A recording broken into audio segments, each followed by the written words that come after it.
Hello again, everybody, and welcome to Jasper High School football coverage here on 18 WJTS.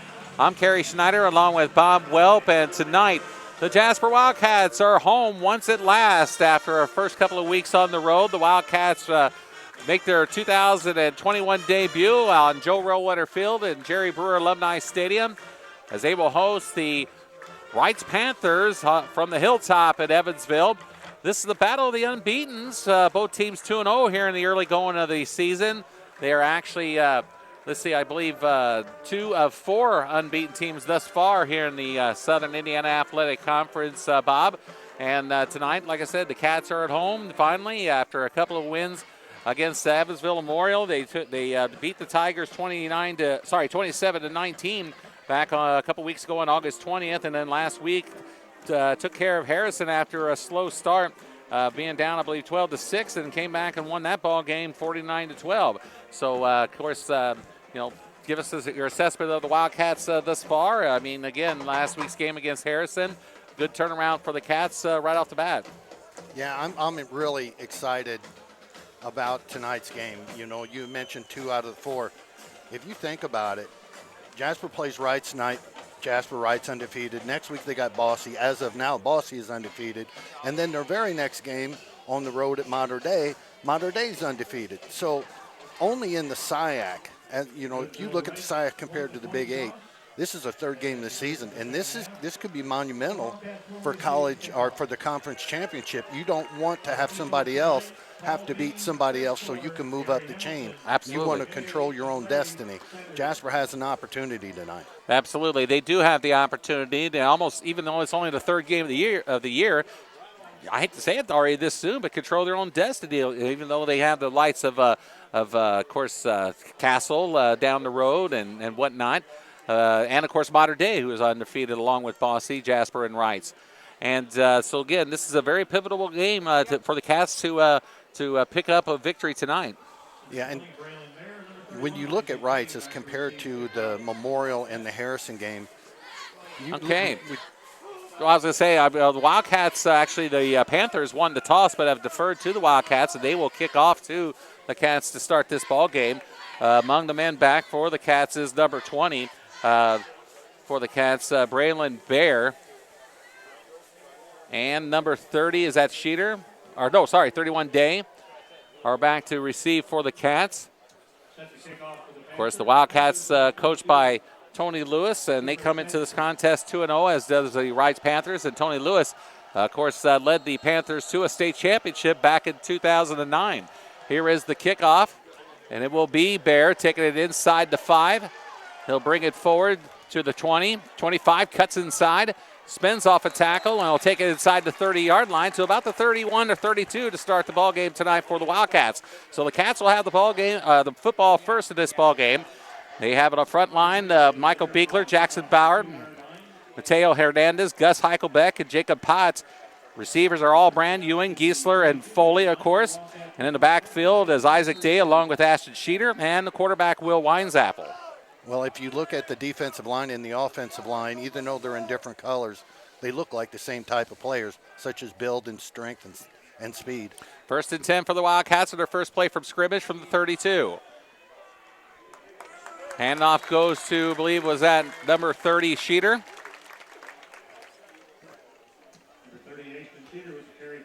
Sheeter did a nice job of hitting that hole. The big thing about Sheeter is not only is he tall, but he's 211 pounds. And I mean, this guy is a mountain. And when he comes through and he gets hit, he's getting 3 and 4 yards extra, and that's going to really benefit Jasper late in the game. 6'2", 211 pounds, and a senior. Pickup of 7 on the play, 2nd down and 3. Carry goes again to Sheeter. And Sheeter will take it across the 40 to about the, looks like about the 43-yard line. That'll be enough for a pickup of 6 or so, and that'll be a first down for the Cats. Sitzman on the tackle for the Panthers. Sheeter not too happy with himself on that one. He let some guy take one leg out, and he went down. If he gets through there, he's got open pastures. Opening drive of this ball game. Here is Weinzappel on the carry. He will keep it on the option, and he'll take it right to midfield to the 50 for a pickup of 7. That is one of the best improvements in such a short season. When Weinzapple's pitching that ball, when he was running that play against Memorial and Harrison, he was waiting to the very last second and tossing it. Unfortunately, when you wait that long and you've got contact, the ball gets put on the turf. He bit the ball there, went up top, and got a good game. Cats with a nice drive going here in the first drive of the ball game. 1st and 10 at midfield, second down and 3 at midfield. On the carry for the Wildcats, Isaac Day. Day will take it inside the 45 to the 44. So a pickup of 6 on that play. 2nd down and 4 coming up. Well, Jasper's starting to chew up some yards, and that's one good way to keep Reitz's offense off the field is controlling the ball. But their coach over there just brought in Leland Head. He is 6 foot 325, number 77, putting him right in the middle, trying to stop that inside run. 1st and 10 for the Cats at the 44-yard line. Man in motion down there, and here the handoff goes to Day again. And actually take that back. That's number 13. My apologies. Number 13, Cooper Ewing. So Cooper Ewing on the carry. The three-headed monster that Jasper really throws at these guys in Day and Sheeter and Ewing, you know, if you look at their stats towards the end of the game, they're all very similar. So to bring in fresh legs like that, and then whatever Weinzapple gets in, that's just icing on the cake. The Cats with a very well sustained drive here, keeping the ball on the ground to start off this game. 2nd down and 4 at the 38. Here's Weinzapple, pitches on the option to Ewing, and he will take it across the 35 to close to the 31-yard line. Very nice job of keeping that ball out. He let the defender commit to him, get about a half yard, and then got the ball out. He did not let the defender get any close to him. And you pitch that out there. Our running back's doing a good job of sidestepping, getting extra yards. I was going to say it should be enough for a 1st down, and indeed it is. So 1st and 10 for the Cats at the 33-yard line. Cats keeping the Reitz defense on their heels here in the opening drive of the night's game. Big Southern Indiana Athletic Conference ball game here on the 3rd week of the season. Here is a handoff again to Ewing. Ewing on the 3rd straight play. He was carried the football, and he will have another 1st down. Well, Jasper's mostly run to the right side. They've run a couple of counters, which against Harrison was flowing so hard to our first initial read. Coming with that counter was very successful. Lewis has went to it twice already early in this game. 12-yard pickup on that run by Ewing. 1st down and 10 at the 21. 8.5 minutes to go in the first quarter of play. Opening drive of the contest. Handoff goes to Day this time. Day will take it across the 15, inside the 15 to about the 14 for almost a pickup of 7. I'm going to give a lot of kudos, shout out to our offensive line. Not only are they making their initial hit, but when they're sliding off their guy, they're picking up that linebacker, which is allowing us to get 6-7 yards. And if that continues through the rest of the night, it should be a good victory for the black and gold. 2nd down and 2. Ball actually spotted at the 13. 2nd and 2 at the 13. Weinzapple under center. Another man in motion again, and Weinzapple again will give it to Ewing. Ewing this time will perhaps maybe lose a yard on that play. In fact, he will. Hudson did a great job, number 82 for Reitz, of coming in and reading that, breaking down in his position. So Day, if he pounced it into the middle, that's where all his buddies were. But he had his body up on the hash to where he couldn't get to the outside. Excellent play by the number 82. That brings up 3rd down and 2 at the 22.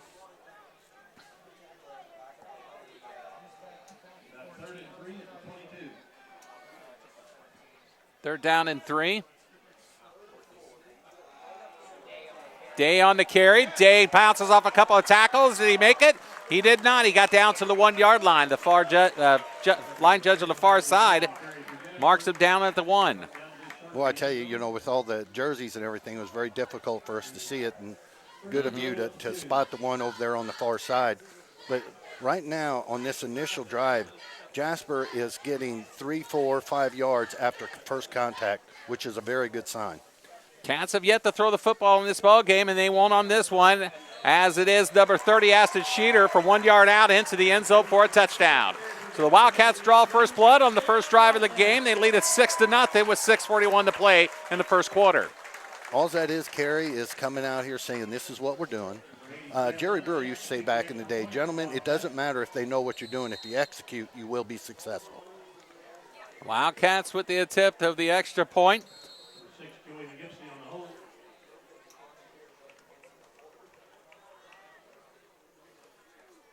Kick is up, and it is good. And the Wildcats draw first blood in this contest. The battle of unbeatens here in the Southern Indiana Athletic Conference. They lead at 7-0, 6:41 to play in the first quarter. We'll be back right after this here on 18 WJTS. For Alumni Stadium, where the Wildcats lead at 7-0 on a touchdown run by Ashton Sheeter. The Wildcats lead at 7-0 with 6:41 to go in the first quarter. 89. And they will kick off to the Panthers as Jonas Burnett and Roland Vera are back to receive for the Panthers on the kickoff coming from Connor Foley. Foley took over the kickoff duties last week against Harrison. Of course, the extra point was made by number 80, Sam Leonard. And it looks like Burnett will bring the ball forward on the return. Number 34, Jonas Burnett. He will take it to about the 29-yard line, perhaps. And the Panthers will start their drive there tonight, 1st and 10. So Jasper and Reitz, of course, starting their drive now, are very close into their initial starting points. The big thing about Reitz is when they run their wide receiver screens, they will come back towards the quarterback, so they're in motion, not like Memorial where they stand up and catch. Nate Staley out of the shotgun will fire a pass that is complete on the far sideline. And it looks like number 19 for the Panthers, Isaac Maynard, on the reception for about 9 yards. You will hear a lot of people make a comment that we got to get pressure. Yeah, you do, but that ball was out in a hurry. So the Cats again out of the shot, or the Reitz Panthers out of the shotgun. This time the pass is complete to Roland Vera. And Vera spins off a few tackles, and he takes it near midfield to the 49. When you get somebody like Vera that's got that kind of athletic ability, now he's short and a little bit stocky, but you pound him, he gets late in the game, he's going to start looking or listening for the footsteps of the Wildcat linebackers. 1st and 10 for the Panthers at the 49-yard line. Here's another pass complete, this time to Jay Smith. Number 1, Jay Smith, will take it out of bounds at the Wildcat territory at about the 46-yard line. So Smith on the reception for 5 yards. Brings up 1st down and 5, not 5th down and 5 like the scoreboard says. Anyway, out of the shotgun again, the pass is complete this time again to Smith, it looks like. Smith spits off another tackle. He is going to be taking it to the end zone for a touchdown. So just like that, the Panthers retaliate. And with 5:22 to go in the first quarter, Reitz has come within a point all of a sudden. This game's a 7-6 ball game. Well, we had 3 opportunities to bring him down. A lot of arms coming up and trying to bring these receivers down. They've got strong trunks, from their hips down. You're not going to bring them down with their arm. You got to put a face mask in them. 46-yard reception on the touchdown. Number 22, Kiefer Sanderson, will attempt the extra point. And his kick is up, and it is good.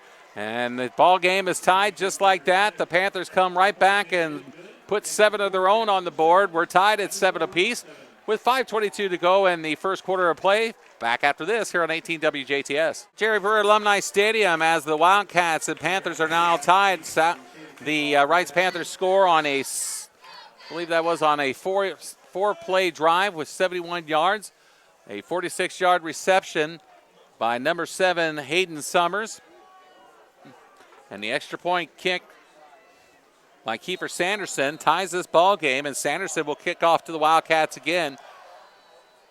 And again, it's Bear at about the 5-yard line, bringing the ball forward. 20, 25, 30. My apologies, number 31 actually on the reception for the Wildcats. Isaac Day. So Day with another nice return, this time to about the 41-yard line. Bear had the first return. This time it was Day. Day does a nice job, just like when he's coming out of the backfield, of seeing that initial contact coming and right before the contact and the collision happened, sidestepping, coming around to the side and getting another 3-4 yards. So the Cats will start their second drive of the night, 1st and 10 at the 41-yard line. Jack Albrand splits wide to the near side. Weinzappel under center. Will hands it off. Actually keeps the football on the option, and Weinzappel will take it across the 45 to about the 46. Reitz is really shooting hard to our initial guy coming through. Usually that's Sheeter coming into the middle. You see in Day, you see Ewing usually sometimes fly out to the wing and will be the man in motion. But as soon as number 30, if it is Day, 31, they come up in the middle, they're crashing hard. Now, we ran the counter twice, and we were successful. That should be there most of the night. 2nd down and 4 from the 47. The ball is spotted. Handoff goes to Sheeter. Sheeter will take it across midfield. By the way, these two ball clubs are moving the football right now. Of course, Reitz in the air, Jasper on the ground. It's going to be a battle of ball control here by B, perhaps. Right now, both teams move the football at will. Well, the way what you're seeing and what you're explaining is dead money. Now, what's going to happen here is somewhere in here, somebody's going to have a holding penalty. Somebody's going to put the ball on the turf. It's going to be that mistake that gives these guys the edge. 1st and 10, Jasper at the Reitz 48. Weinzappel drops back for the first time tonight. He's got Albrand. He is incomplete as it was a little bit wide to the left. He was actually triple teamed there. 3 defenders for Reitz covering Jack at that time, and Weinzappel didn't do too bad at trying to put the ball in place. It was just a little bit wide left. Well, he put it in a spot to where if Albrand doesn't get it, no one gets it. But Albrand was kind of fighting with number 5 right there. If that ball would have been had a little bit more air underneath it and Albrand got his head turned around, he's a good enough athlete to chase that down. Elijah Bringo is who Bob was referring to, number 5 for the Panthers, one of the defenders on the play. Here is a handoff. It goes to number 13 for the Cats, Cooper Ewing. Ewing will pick up perhaps at least 2, maybe 3 on the play. I'm kind of guessing with Coach Lewis here, being that we're 3rd down and about 7, 8. If we can pick up 4 to 5 yards here, this may be 4 down territory. 3rd down situation coming up for the Cats. 3rd down and 8 at the 46. Ball game moving along. Under 3.5 minutes to go in the first quarter. 7-7 tie. Weinzappel rolls left. Fires downfield. He's got a man. It's incomplete. Flags and everywhere. The flags will.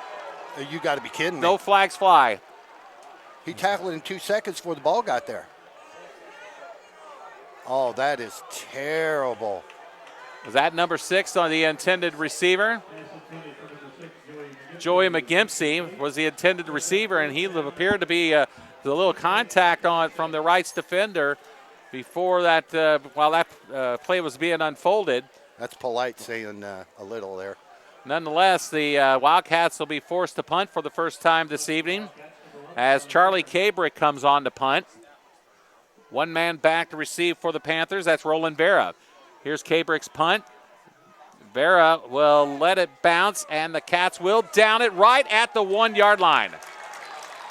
So the Panthers will have to go 99 yards if they're going to take the lead in this ball game on this drive. So an excellent punt by Cabrick and a great job by the Cats special teams to let the ball roll down to the 1-yard line. So it'll be 1st and 10 for the Panthers at the 1. Well, we're going to find out a little bit about Reitz's way of thinking. Regardless of what your game plan is, when the ball gets stopped on the 1-inch line, and you're like they did Reitz on the first drive where they pass. Sometimes coaches will start to try to stuff that ball in the middle, try to give yourself a little bit of space. Does Reitz come out immediately and start throwing the ball? Another question is, do the Wildcats make some adjustments already after that first drive, after allowing the Panthers to drive on just 4 plays and 71 yards on their first drive? Yeah, it's. I think that if they start to continue to go to the wide receivers, I think you're going to see our linebacker core start to spread out a little bit. So out of the shotgun for the Panthers is Nate Staley. Oh, he's moving. And Staley from the end zone will fire a pass. Intercepted by the Wildcats. Braylon Bear with it. Bear into the end zone for a pick six, and the Wildcats take the lead. Braylon Bear on the first play from scrimmage picks off a pass from Staley, takes it back into the end zone. The Wildcats lead it 13-7. All started with our defensive line getting some pressure. You could see when the quarterback dropped back, he kind of ducked his shoulders a little bit because the pressure was coming.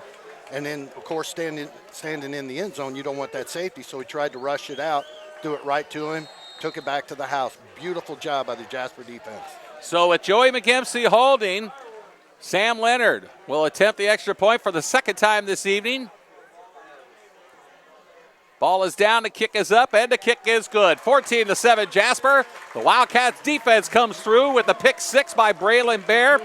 And the Wildcats lead it 14-7 with 2:47 to play in the first quarter. We're back after this here on 18 WJTS, where the Wildcats have taken the lead back from the Panthers on a defensive score, an interception and a return for a touchdown by number 20 Braylon Bear. And once again on to kickoff for the Cats will be Connor Foley, as the Panthers will have Jay Smith and number 34, Jonas Burnett, back to receive. Here's the kickoff by a line drive kick that's going to be taken by Smith. He will bring it forward to the 20, 25, cuts outside, still on his feet, and he will be brought down. See the man right there, but I can't pick up his numbers at 19 or number 19 for the Wildcats. Ty Wiseman with the tackle on the return. So Reitz essentially starting in the same position they did in the first drive. Yeah, that's right. Let's hope we have a little different result.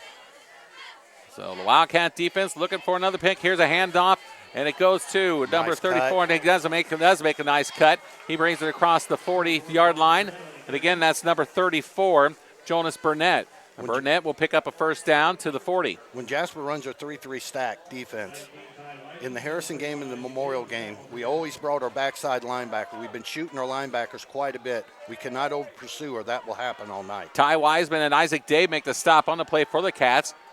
Here's a pass again, complete this time to number 19, Isaac Maynard. And Maynard will take it across the 45 to about, let's see, it looks like I'll put it down at about the 48. So second down and 3 for the Panthers at the 48. Nice this play. Time, number 34 again on the carry. Now will carry. And he will not pick up anywhere, maybe 1 yard if that. Actually, they will give him a yard. It'll be third down and 1 at the 49. So Wildcat defense looking for a stop already. And they will jump the line. No flags are thrown. And the pass, though, is complete, and it will be a first down for the Panthers. You know, Craig and I talked about that last week. There were several times during that Harrison game that the line of scrimmage was broken. No contact, but the line of scrimmage was broken. The year previous, they were flagging all that. Panthers in hurry-up offense as that pass was completed to Isaac Maynard. Here comes a handoff to Burnett. Burnett will try the near side, and he'll stumble on his own feet, and he'll get actually back to the line of scrimmage. Well, the Wildcat fans, and rightfully so, were standing up. Connor Foley shot in perfectly. He was being held for 3 yards. So it appears tonight that the referees, unless something is like really, really bad, are going to try to keep those handkerchiefs in their pocket. Credit the Cats defense for getting back before that ball was snapped before that play. Second down and 10 at the 46. We're giving too much room on that far side to number 19. Out of the shotgun, pass up the middle, incomplete, nearly again picked off by the Wildcats as it was intended for number 1, Jay Smith. What a beautiful design by Reitz. They had the number 19 on the far side go up about 3 yards and stop. The guy that was guarding him, when he looked to the inside, the running back came through and was kind of going through to the post, and they were able to split them. Although it's third down and 10, Bob, consider this 4-down territory, though?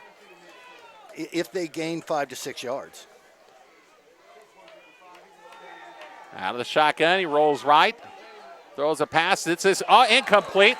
Intended for number 13 for the Panthers, Alex Clark. And Clark had it right in the numbers, but he let it drop. Well, we're going to see just how aggressive Reitz is here.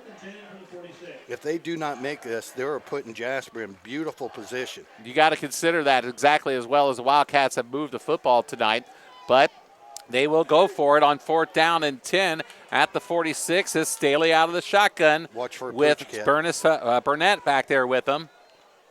There it is. They will drop punt as the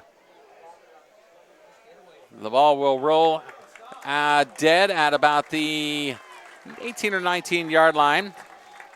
Because, of course, Staley is their punter, and he took the drop kick to about the, let's see where they spot it. Looks like the 16-yard line. Well, when Staley came out, the reason I was saying watch out for the pooch punt was when he went his normal setup for a quarterback, he took about a step and a half back. Mm-hmm. And so that kind of lets you know he's going to do the little rugby style over there. If you do it that way, then Jasper doesn't put anybody back. If the ball bounces the right way, you pin them like Jasper pinned Reitz. So Cats take over 1st and 10 at the 16-yard line. There's a handoff, man up the middle. Looks like 31 for the Cats, and that is Isaac Day. Let's get some lights on in here.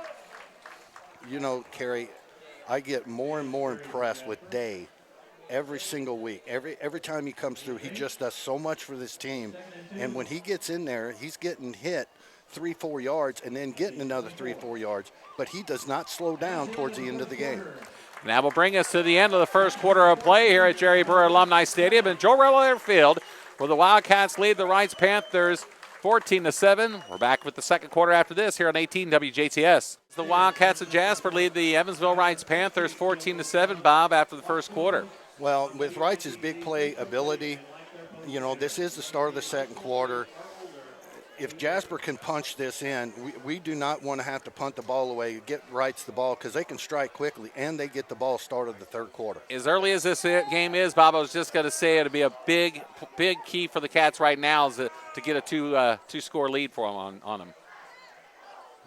And here is on Weinzappel on the option, still on his feet, crossed the 40 before brought down by a pair of Reitz tacklers. Number 24 and 82. And that is, of course, number 24, Aiden Wells, and number 82 for the Panthers, Braylon Hudson. Well, Reitz has shown no ability to stop Jasper's running attack right now. They brought in big old 325, number 77, into the game to stop that initial run up the middle. The problem is when he's standing our guy up, he has no lateral movement. So if we can break his edge, we've got 6-7 yards a click. So it's a 1st and 10.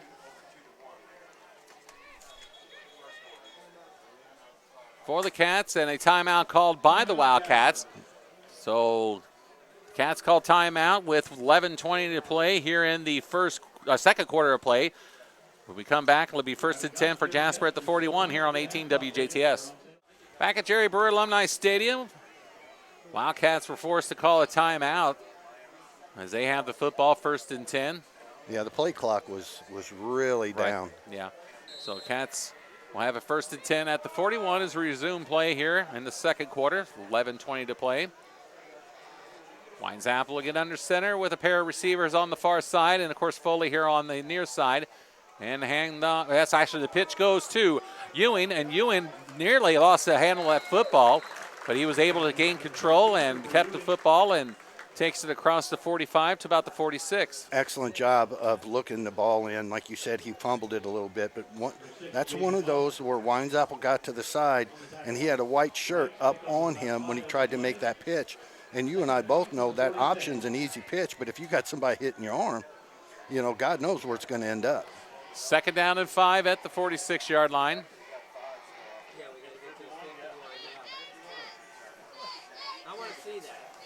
Cats would love to get a score here on this drive and get an early 2-score lead as a handoff goes to Sheeter, and Sheeter will have the 1st down at the Panthers 49. The majority of the plays tonight, the Wildcat offensive line has done such a good job of getting into the bodies of the Reitz defenders and standing them up. And when you do that, then the linebackers can't really see anything. So Sheeter comes through, falls forward at 6'2", that's 6 yards. Pick up a 5, 1st and 10 Jasper at the Reitz 49. Handoff again, up the middle. And at this time is number 31. Of course, Isaac Day on the carry. What a luxury Coach Lewis has. Ewing, Day, Sheeter. You play in these physical games. I don't care how good of a running back you are. You get late in the game, you start to wear down. But with a three-headed monster like that really pays dividends to the black and gold. I was just going to say, Bob, that's another 5-yard gain on the ground here, and that just keeps the clock running. So right now, Cats did a great job controlling the football and keeping possession.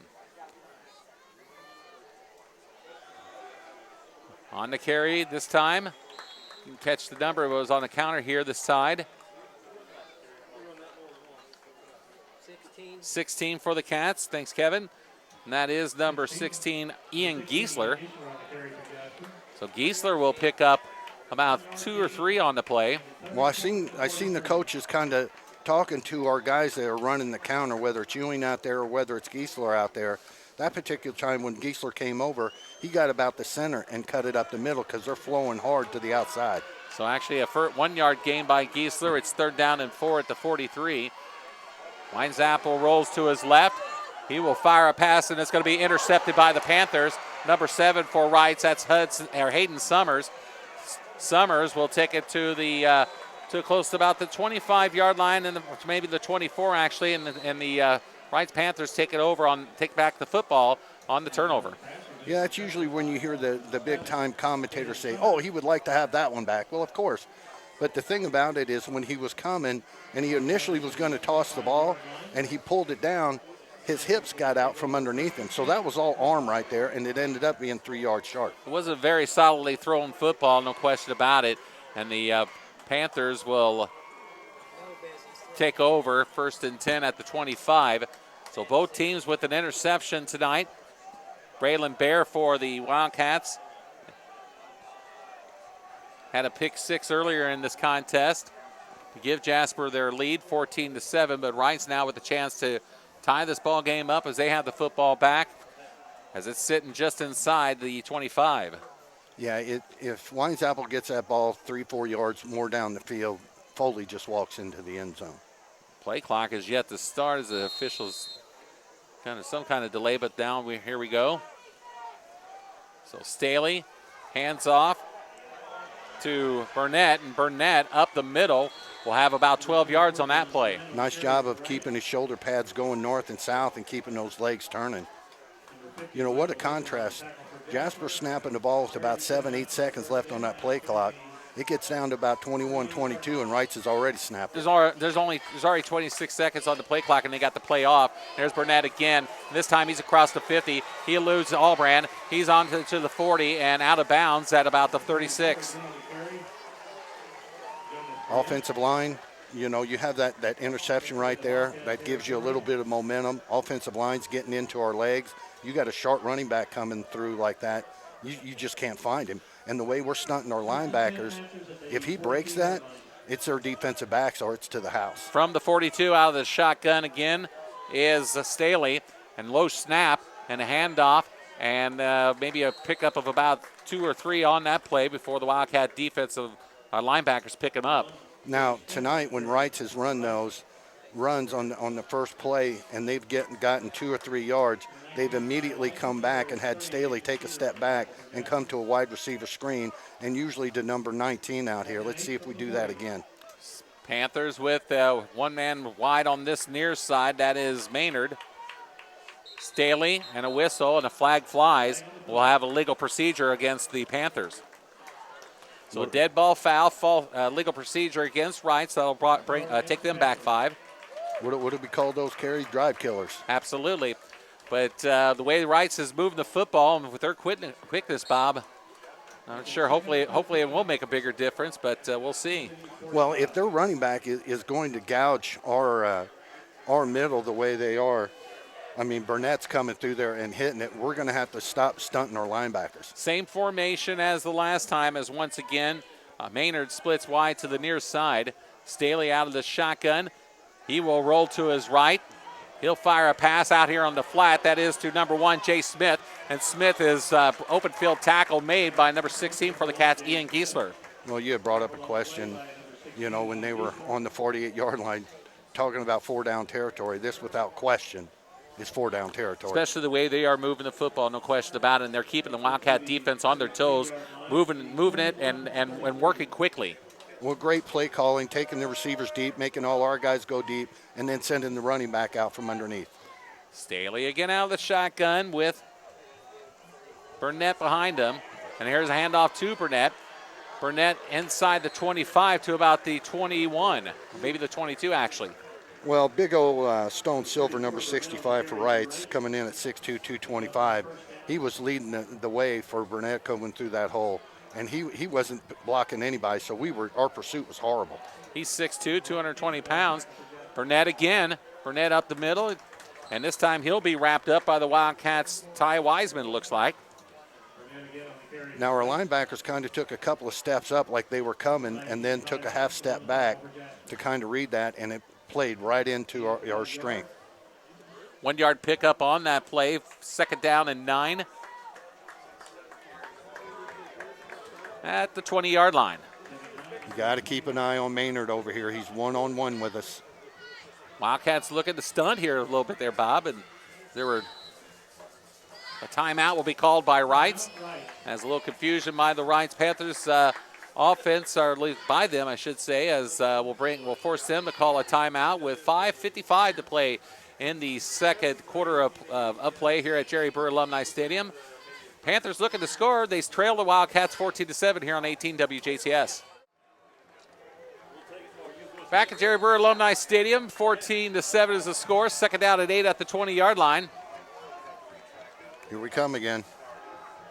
Pass this time is complete to number 11 for the Panthers, Branson Beal.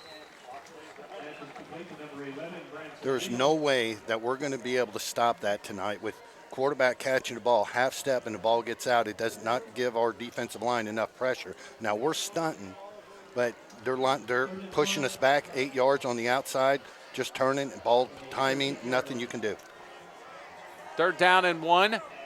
And there is, again, number 34 for the Panthers, Jonas Burnett on the carry.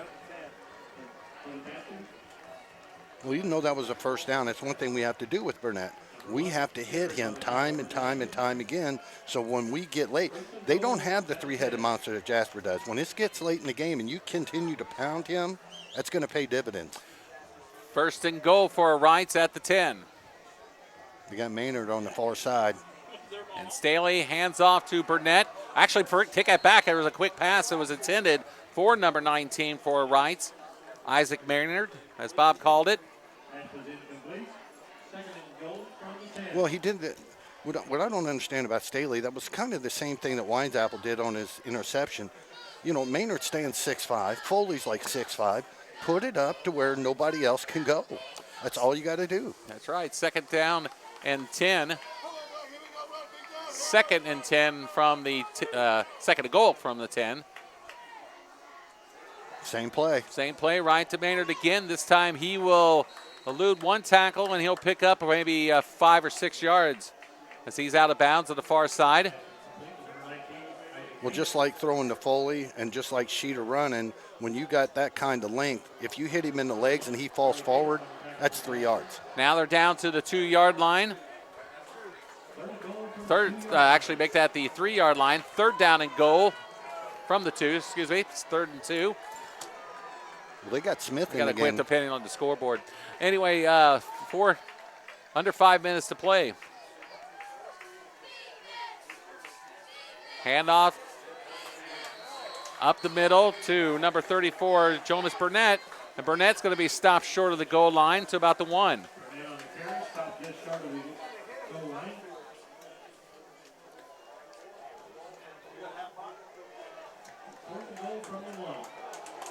So it brings up 4th down and goal from the 1 there, Bob. Here we go. Now, this is where they have the advantage. When they got Maynard, just throw it up and let them go. Now, Let's see if they run Burnett right up the gut, but we're going to stack the middle. Under center this time. And the Cats are going to stop him, as it looked like the ball may have came loose as the quarterback, Nate Staley, looked like he was going down for perhaps a fumble, but regardless of the play, the Wildcats take over on downs on a goal line stand by the Jasper defense. Well, when you had Burnett, he was coming up to set. They were coming out here to Maynard. They were just going to throw it up.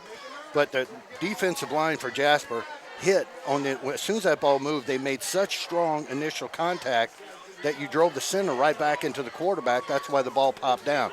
Now, Jasper needs to take advantage. So just like Reitz earlier, Jasper now will start in deep in their own territory, this time from the 2-yard line with 4:15 to play in the second quarter. So on the carry, on the far side, see if we pick up that number there.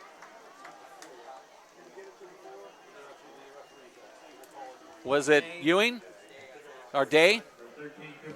Cooper Ewing actually on the carry. I was right the first time. So Cooper Ewing actually on the carry, number 13. What an awesome run. I know he didn't get a ton of yards, but he had contact when he was in the black part of the end zone. And was still strong enough to get around and get us a couple yards. And give us whatever breathing room we could get on that play. Second down and 8 this time from the 4. Handoff up the middle. And we got a little bit of extracurricular activity. It looked like number 26 for the Panthers actually took a kick. Alex Sitzman took a kick at a Jasper player. And once again, the handkerchief stays in the pocket. Third down and 6 on the carry. A gain of about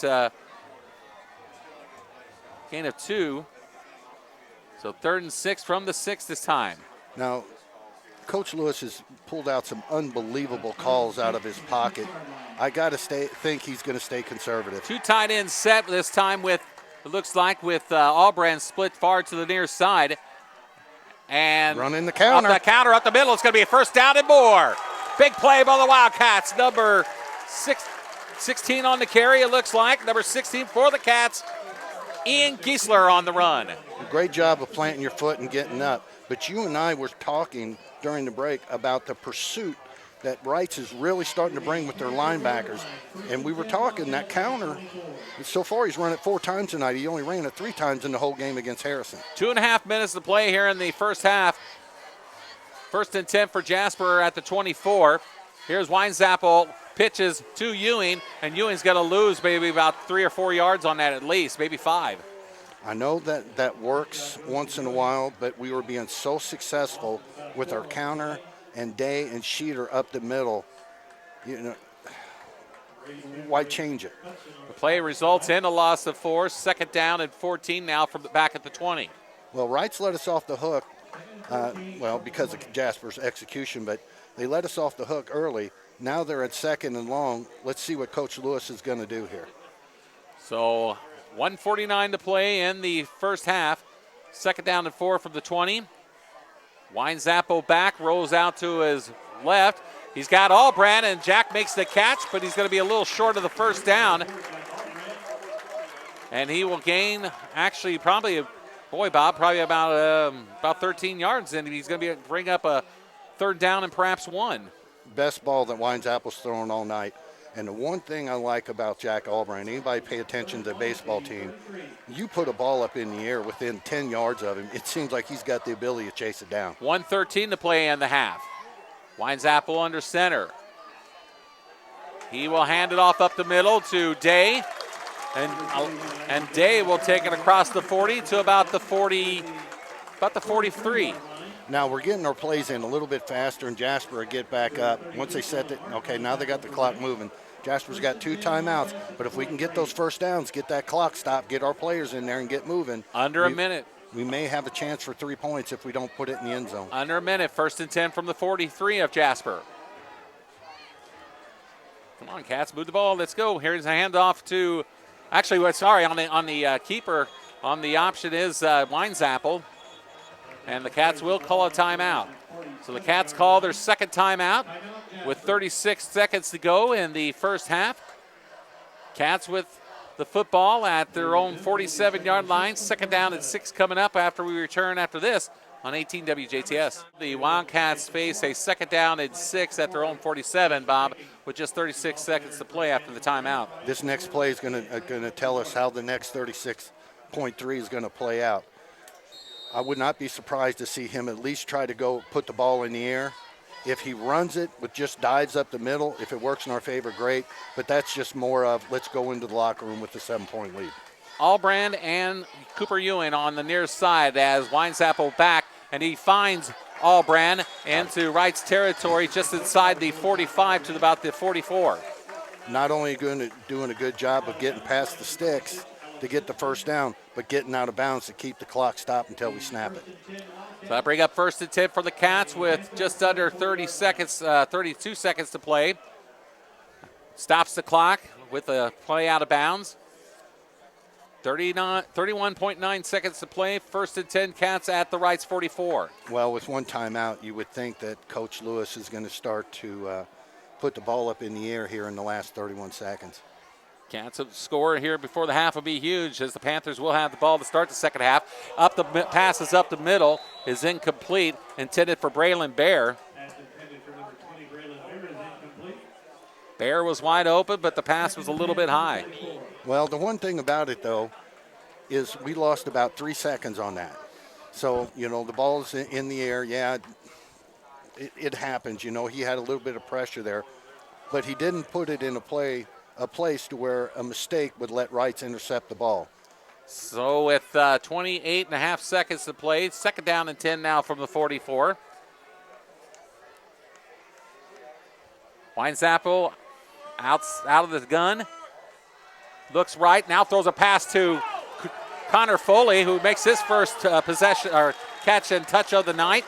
And Foley is close to a first down. The Wildcats will have a first down, and they will look like they will quickly ground it. Take a quick snap and spike the football. 17 seconds, 15 seconds. Cats losing precious time.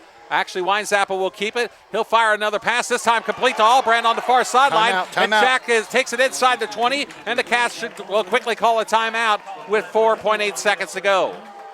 Masterfully done. Now we're going to see if our kicker's got the leg. That will set up a field goal attempt here from the 20-yard line, so it should be a 17.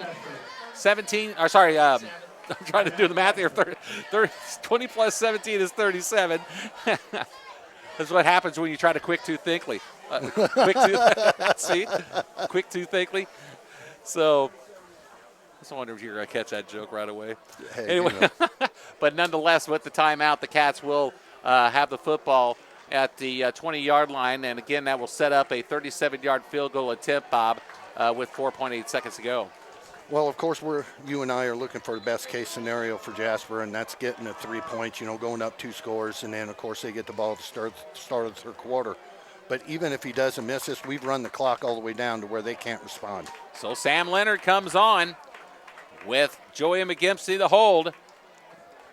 37-yard field goal attempt by the Wildcats to try to take a 10-point lead into the locker room. Kick is up, and it's going to be a line drive short, no good.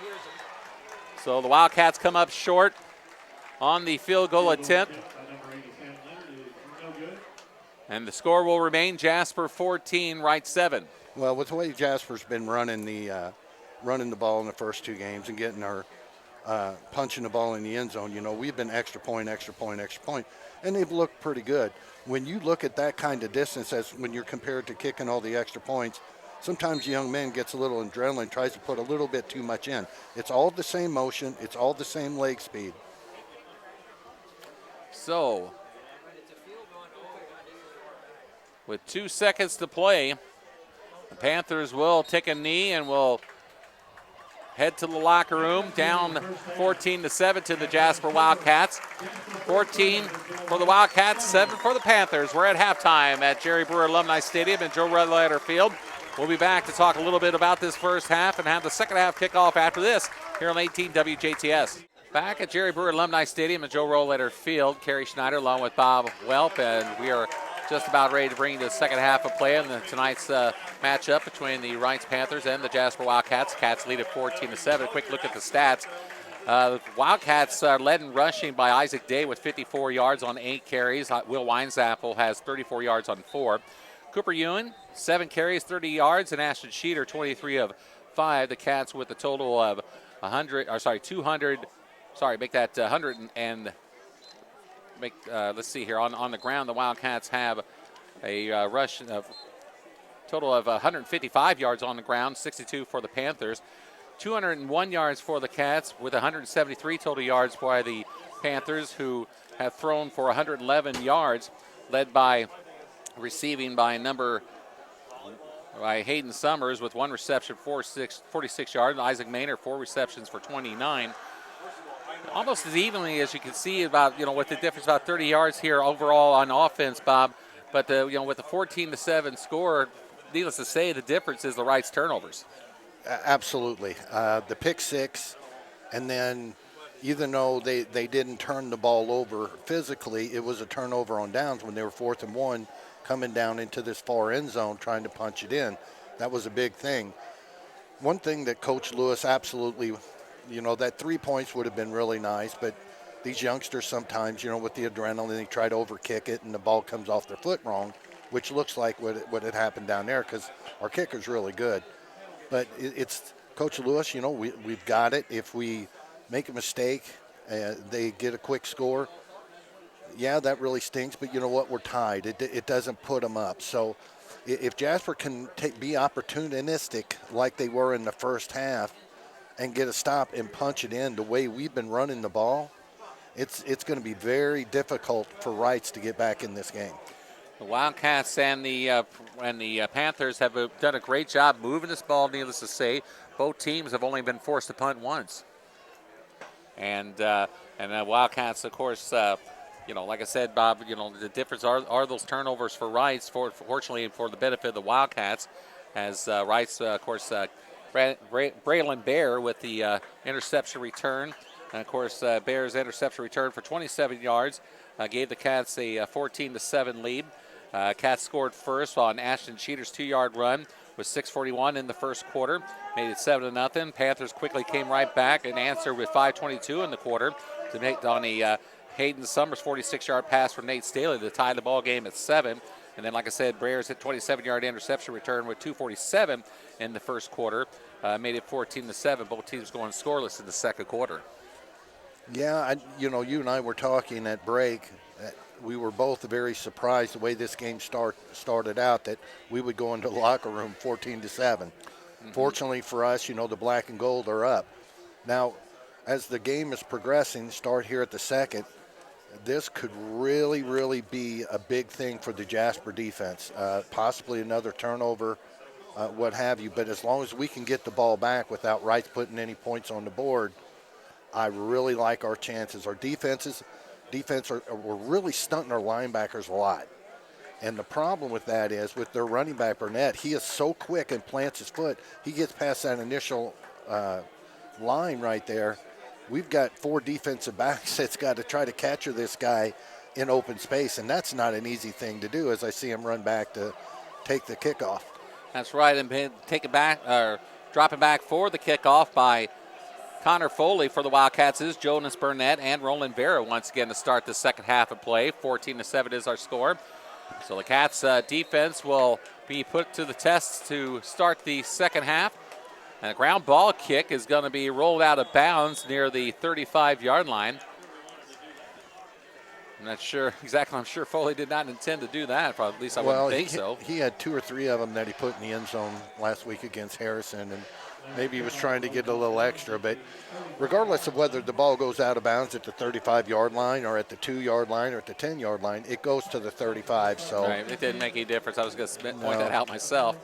But really, you think about it, Kerry, they were starting on the 29 on the average, so we're really not too far off that.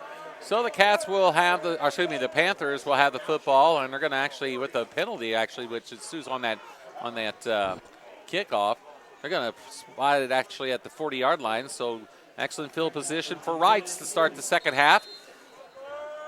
So as we said, Jasper defense brought to the test to try to keep the Wildcats on in the lead. But here's a handoff on the first play of the second half to, once again, number 34, Jonas Burnett. Burnett in the first half. In the first half had, let's see, on the receiver, I'm looking for the rest. Here we go. Burnett, 60 yards on 8 carries, Bob. Yeah, our yards per catch, stopping those guys. You got to get to the outside. Nice job. Nice job again, as you said, by number 30, Ashton Sheeters. Grabbed Burnett from behind, and Burnett will maybe lose a yard on that. In fact, he will. Well, we were talking before that play, their yards per catch, we have been doing a good job of keeping those plays, those yards very low. However, when they're running the ball with Burnett, we're hitting him at the line of scrimmage, but we're not wrapping him. So he's getting 8, 9 extra yards. If we could control that and the yards after catch, it should turn out really well. Timeout for an injury. We have an injured player for Reitz down on the field as a couple of trainers come out to tend to him.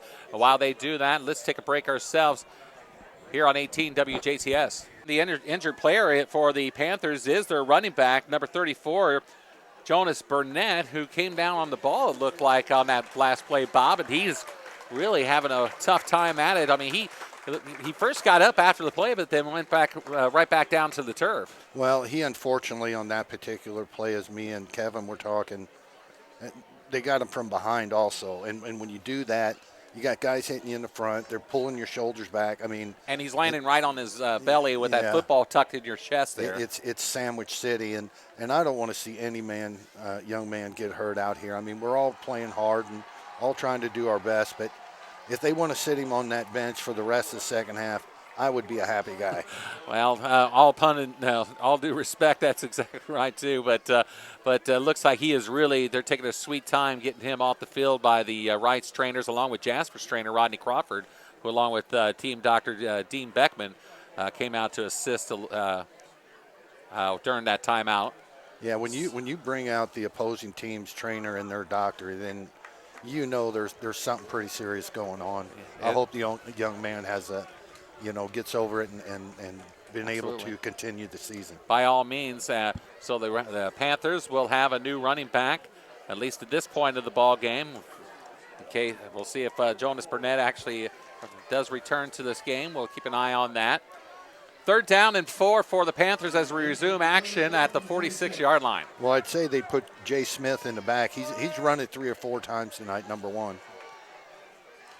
So out of the shotgun. Rolls to his left, and the pass is intended for number 19, Isaac Maynard, with wide left, incomplete. Boy, I tell you what, Maynard is he is a really nice receiver, tall, lanky. He's got some pretty good speed, good feet underneath him, but Staley has just missed him. Is that 3 and out for the Panthers, I believe, on the first drive, and will bring up 4th down, and the Panthers will be forced to punt for the second time in this ball game. As their punter, of course, is their quarterback, number 17, Nate Staley, and one man back for the Wildcats right now. Well, don't sleep on Reitz when it's close to that midfield line. There's a punt that's going to roll inside the 15 to about the 14-yard line as number 31 for the Wildcats, of course, Isaac Day was the lone man back, and Day stayed far away from that football. And we'll let it roll down to the 14-yard line as the Cats will take over 1st and 10. Unfortunately, we've seen too many times that in whether it's high school, college, professional, you see one of your top players go down that has the ability to take the wind right out of your sails. And the Cats would like to take advantage of that ball, of that situation, Bob, as they have the ball for the first time in the second half. Would love to get a punch here on this first drive, leading to 14-7. And here is a handoff to Isaac Day. And Day will take it close to the 20-yard line to about the 19, so a gain of 5. Well, what I've seen so far tonight from Reitz, as far as their linebackers and their defensive backs, as compared to Memorial and Harrison, Reitz has got a lot more speed. So when we get through that line, if we can go more north and south, I think we'll be more productive. 2nd down and 5 from the 19. Weinzappel hands it off to Day again. Isaac Day on the 3rd straight play carries the football, or 2nd straight play, I should say, carries the football to about the 28-yard line, they'll call it. Plenty for a 1st down. Man, north and south running. Reitz is putting number 77 on Leland Head, the 6 foot, 325-pound guy. He's putting him right on top of the center, and he's crashing either left or right. But that's the whole purpose, is to stop that inside gouge. From the 29-yard line, 1st and 10. Handoff goes to Day again, I believe. Or is that Sheeter? Boy, it's getting a little testy. Looks like out there actually now. Sheeter was on the carry. This is one of those times when you start to see this, the chippiness, the pushing back and forth, and the extra effort when you tackle the guy. You know, you cannot be that second guy. We've seen too many times. First guy throws that elbow, and the next guy pushes him. That's the one the referee always sees. A 2nd down and 7 coming up after the 3-yard gain, that is, from the 32-yard line. We haven't run a counter in a little bit. Allbrand is the lone receiver on the near side. There's and a counter. Here is the counter, as you just called it, and that is to Giesler.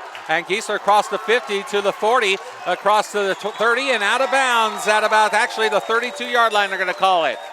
So Ian Giesler on the big run puts the Wildcats in great position into Reitz territory at the 32. Well, I was just kind of thinking about that, Kerry, because they were putting Leland right up front, and when our dive was coming in, he started crashing to that side, almost kind of like he was peeking in the backfield. Their linebackers were starting to flow, so the counter was starting to set up, and Coach Lewis, like he's done very well in this early part of the season, called the right play. From the 32 to the 32, 1st and 10 for the Cats at the 32-yard line. Weinzappel under center. He keeps it on the option, pitches it to Ewing, and Ewing spins off a tackle and brings it to about the 25-yard line, maybe the 26. When Weinzappel gets a little bit, I would guess in 2 or 3 games, he's going to start planting his foot and cutting that and going north and south. When that defensive back comes up and he's got to take the quarterback or the pitch guy, you cannot stand in the middle, which he did on that one. Now, he pitched and we got good yards, though. Okay, so they say he was out of bounds actually at the 27-yard line, so a pickup of 5, 2nd down and 5 at the 27. Once again, Allbrand splits far to the far side. One man in the backfield. Handoff goes to Day, and Day breaks a tackle, breaks another one, gets outside, inside of the 20, stays on his feet, takes it all the way to the 15 to 16-yard line, and another 1st down. Well, I tell you what, it is a run like that will take your team and elevate them to the top of that mountain as far as enthusiasm goes. I was just going to say, big momentum builder here for the Cats on this first drive, Bob, as they are marching the football right down the field after holding Reitz 3 and out on their first drive of the half. Well, it's extremely important, and I've got to think that Coach Lewis was in there saying, look, guys, I know this is easier said than done. Get a stop, get a score. That really puts us in. We have a flag down on the field. I'm not sure what that's all about. See who walks was after backwards. The play. Okay, so we have a dead ball foul, personal foul, face mask against the Reitz Panthers. So that'll tack on probably a half the distance to go or whatever at that point, or 10 yards or whatever. We'll see where they spot the football. They're going to spot it inside the 10 to, it looks like, the 8. Well, so it's going to be 1st and go for the Cats at the 8. In Reitz's first drive in Jasper's, me and you were mentioning how chippy it was getting out there. Mm-hmm. So 1st and 10 for the Cats, 1st and go for the Cats at the 8-yard line. Here is Sheeter up the middle, or is that Day? Ashton Sheeter up the middle for the touchdown. Are they down to the 1? My apologies. Oh, no, I'm with you, Kerry. I think thought he they're was wrong. I thought he was down. I thought he got that ball right across the line, the goal line, but he was down just inside the 1-yard line.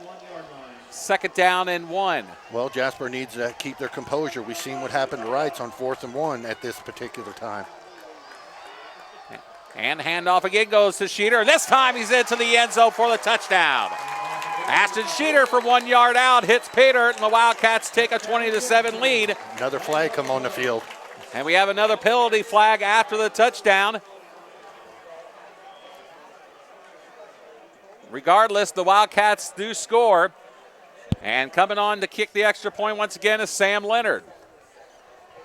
Well, Reitz is starting to lose their mind a little bit, and Jasper's really got to keep their composure. Right now, if that penalty is against Reitz, which most likely it is, the way that it looks here, that will be assessed on the kickoff. You would think. Unless, no, well, they can take it here, I would think, unless it was dead ball. If they move it halfway, they could go for 2. Well, they're going to set it up for the extra point. The kick is, they call a personal foul against Reitz. And that will be assessed on the kickoff. Yeah, you're correct. So Sam Leonard, for the 3rd time tonight, will attempt the extra point with Joey McGimpsey on the hold. Panthers players jump, and now will the Wildcats go for 2, Bob? Well, or was it against Jasper? They actually called it on Jasper, but it shouldn't have been because Reitz made contact with our guy. False start is the call against the Wildcats, so that'll set them back 5 yards on the PAT here. So this time he's going to have to kick that PAT from the 15.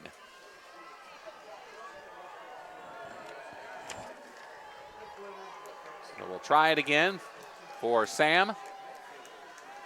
Should not be an issue.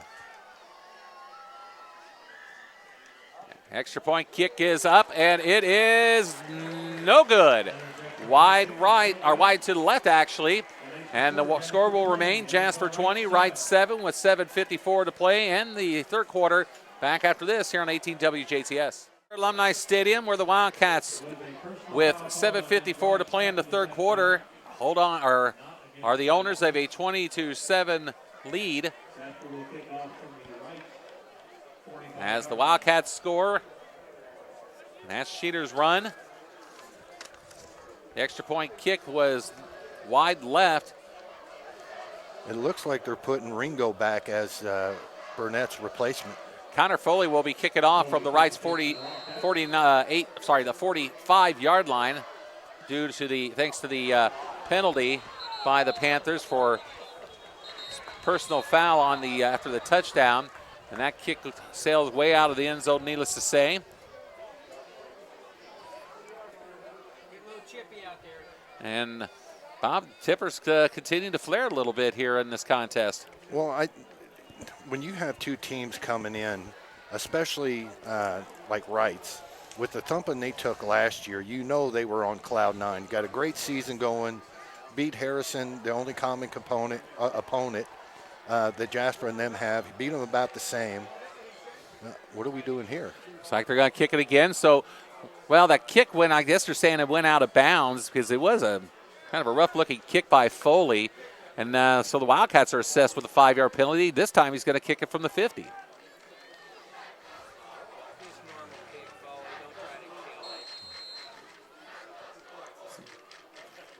This time it's going to be a kick up the middle. It's going to go into the end zone and roll out of the end zone this time for a touchback. Well, so the Panthers will have it at the 20. The only way they could have called anything is if the ball was on this side of the front pylon. And it was. Apparently it was. Apparently. It's not the kind of way I see it in my black and gold glasses. So the Panthers with the football for the 2nd time this half. Cats held them 4 and out. Their first possession of the night, and then the Cats took that possession of their own and scored and hold a 20-7 lead. Here is a pass complete to number 9, Roland Vera. So Nate Staley finds Vera and a play that's going to actually result in a loss of 1. Well, when they run that wide receiver screen and they bring it back towards the quarterback, Jasper's been getting behind their blockers up front. Now we're starting to shoot some guys underneath, which is a result of a 1-yard loss. It's actually 2nd down and 11. So here's a pass up the middle. It is complete this time to number 13, Alex Clark.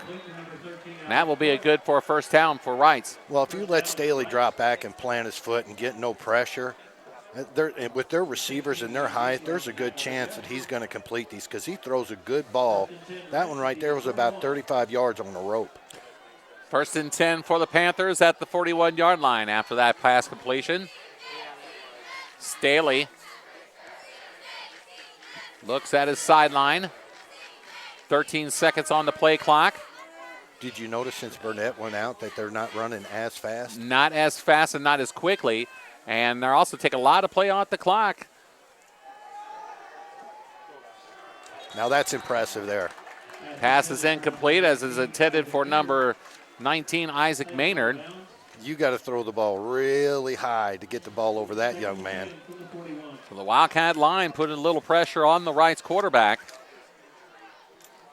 Well, second down and 10 at the 41. One thing I've noticed about Staley, if he can drop back and plant his foot and throw the ball down in the middle of the field, is a lot better than with him going to the outsides. Staley looks downfield. Foley's got pressure. Pass is batted around, down. Actually, somebody got a piece of it, and it will go out of bounds on the far sideline, incomplete.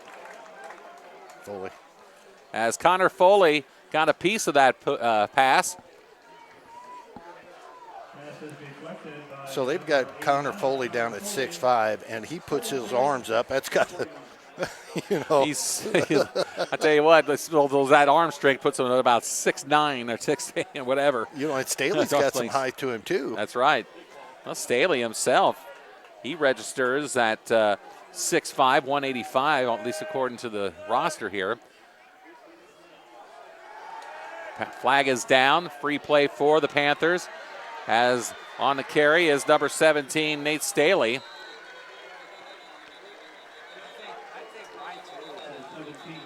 The official goes down on the play as Staley takes it into Wildcat territory. I thought we had an illegal shift on Reitz. Is that right? Okay, well, it will be the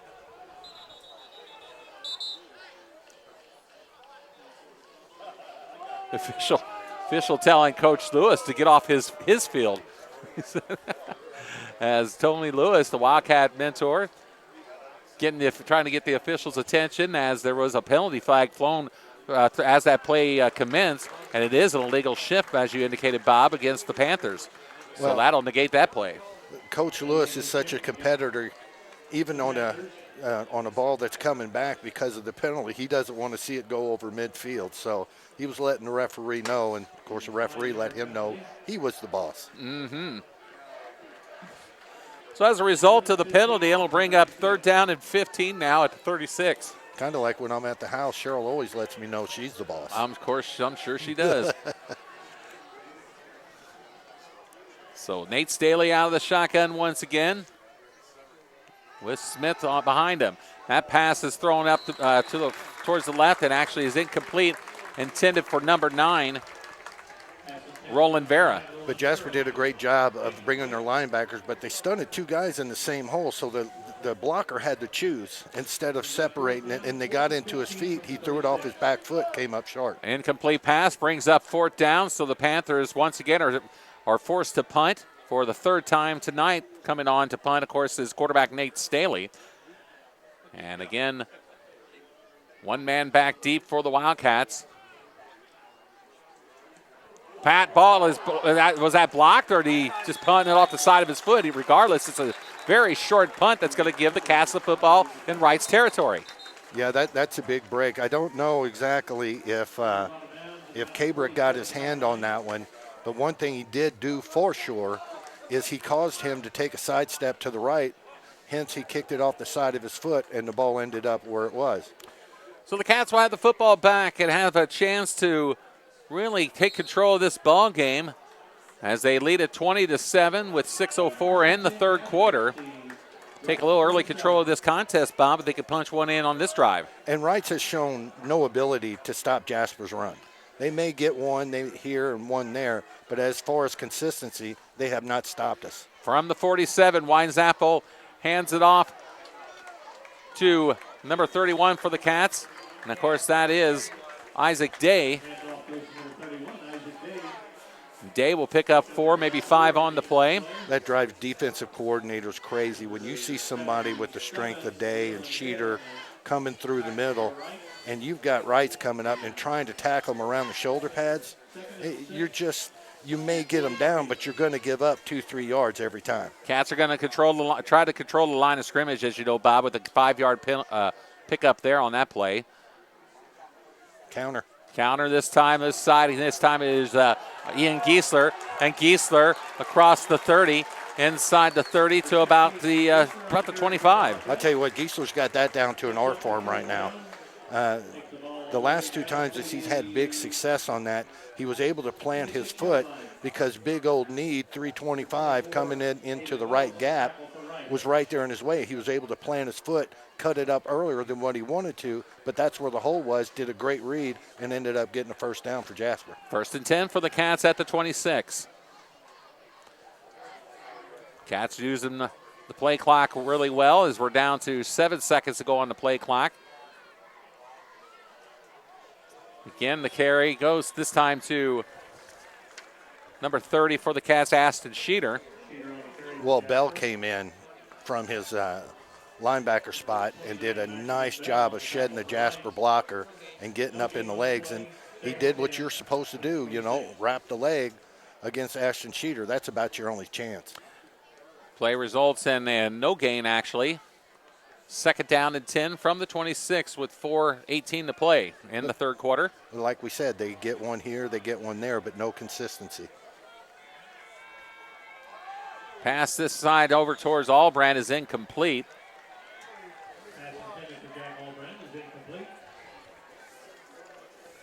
That'll bring up 3rd down and 10 for the Cats. Once again, Bell comes in. He stunts from his outside linebacker position, gets pressure. Winesapple did a nice job, a nice fake, nice plant of the foot, turned to get it to Albrand, which it was going to be there. But as soon as he turned, he had number 29 up in his grill. Wade Jasper has been running the ball on the ground and moving it on the ground. Needless to say, this ought to be a 4-down territory here, of course. And as they're at the 26-yard line, and they'll bring 2 receivers on the far side, one on the near side, which is Connor Foley. And here's Winesapple looking upfield. Pass is nearly incomplete, or well, is incomplete, but nearly intercepted by the Panthers as looks like number 2, actually, Aiden Huffman, defending on the play, came up with the near interception. Well, Huffman was playing on this side, but what Jasper did was they had all their receivers going in. Usually you'll send a couple of guys deep trying to get guys out of the way so the guys underneath will have more open area. Well, he was just playing center field and then broke on the ball, and Jasper's very fortunate they didn't turn that over. 4th and 10 from the 26. Winesapple rolls right, looks to the far sideline, and it is incomplete. And the Wildcats, or rather the Panthers, will take over on downs. As that pass was intended to Jack Albrand on the far sideline. It was wide, a little bit wide.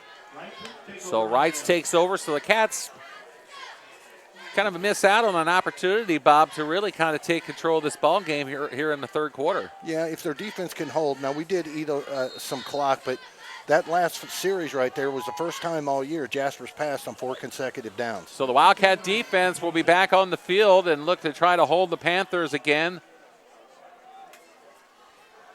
Oh! It was a handoff, big hit up the middle. Nice hit by the Wildcats. Looks like that Sheeter inside there making a pop. Actually, number 32 for the Wildcats. Giesler came up and looks like Will Wallace along with 16, Ian Giesler making a stop on the play. That's one of those where Wallace hits him low and Giesler hits him high. And so Wallace and Giesler combined to make the stop. Actually resulted in a 1-yard loss. 2nd down and 10 from the 25. Here's a pass that's completed on the near sideline to number 13, Alex Clark. Giesler on the tackle along with number 24, the Cats, Braylon Bear, excuse me. Well, they placed the ball at the 33.5. He caught it at the 31, so he got 1.5 yards after the catch.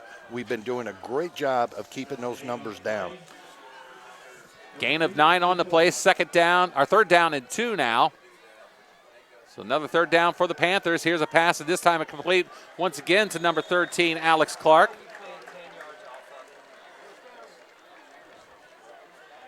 And looks like Bear again on the stop. Well, the one thing Jasper's not doing is they're not coming up real tight. They're not committing, which tells me that the defensive coordinator is more worried about Reitz's big play and going over the top than catching the ball, and we're doing a good job of finishing our tackles. From the 41, 1st down and 10 for Reitz. 2:45 to go in the 3rd quarter. Handoff goes to Jay Smith. Now the running back for the Panthers after number 34, Jonas Burnett was injured on the first drive of the second half and has not returned to this ball game. We'll see how much of a difference that makes for the Panthers offense here tonight. So far, so good as far as Jasper's concerned. Here we come on the stunt. Gets away, stays on his feet. He's across the 45 and powers his way to about the 47-yard line as the quarterback, number 17, Nate Staley, on the carry. Staley's going to pick up about 7 on the play. It's going to bring up 3rd down and 3 from the 48. I would guess that if we can hold them to no gain, that they would more than likely punt the ball, but these wide receiver screens were giving them 7 yards right off the bat. There we go again. Staley again. This time we'll go to, again, number 13, Alex Clark. Clark with about his 3rd or 4th catch here on this drive. When Reitz came in, everybody talked about their big play, big play, big play, and they definitely have that ability. Jasper's main focus right now is not to give up that big play. They may move the ball, but they're eating a lot of clock. I was just going to say they're taking a lot of time off the clock on this drive in particular. Staley back, passes again, complete. This time to number 11, I believe that is. Number 11 for the Panthers, Branson Beal. Caught the ball on the 30, dropped him on about the 29-yard line. And it results in another first down for the Panthers, this time at the Wildcats 29. And this time the Panthers working quickly again, and a whistle and a timeout for Jasper. So the Wildcats want to take a chance to talk about it a little bit here as the defense calls timeout with 1:13 to play here in the third quarter. Play your score, Jasper 20, Reitz 7. Back after this. Back at Jerry Burr Alumni Stadium, it's 1st down and 10 for Reitz at the 29-yard line with 1:13 to play in the third.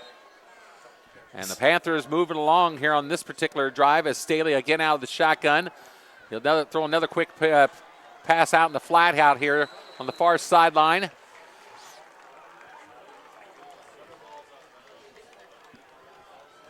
Looks like, again, that reception was made by number 9, Roland Vera. Well, Jasper's bringing heat from the linebackers, but we're not breaking the initial line of scrimmage. 12-yard pickup now from the 17. Handoff actually goes to Smith. Jay Smith on the carry, and Smith takes it down into near the 5-yard line.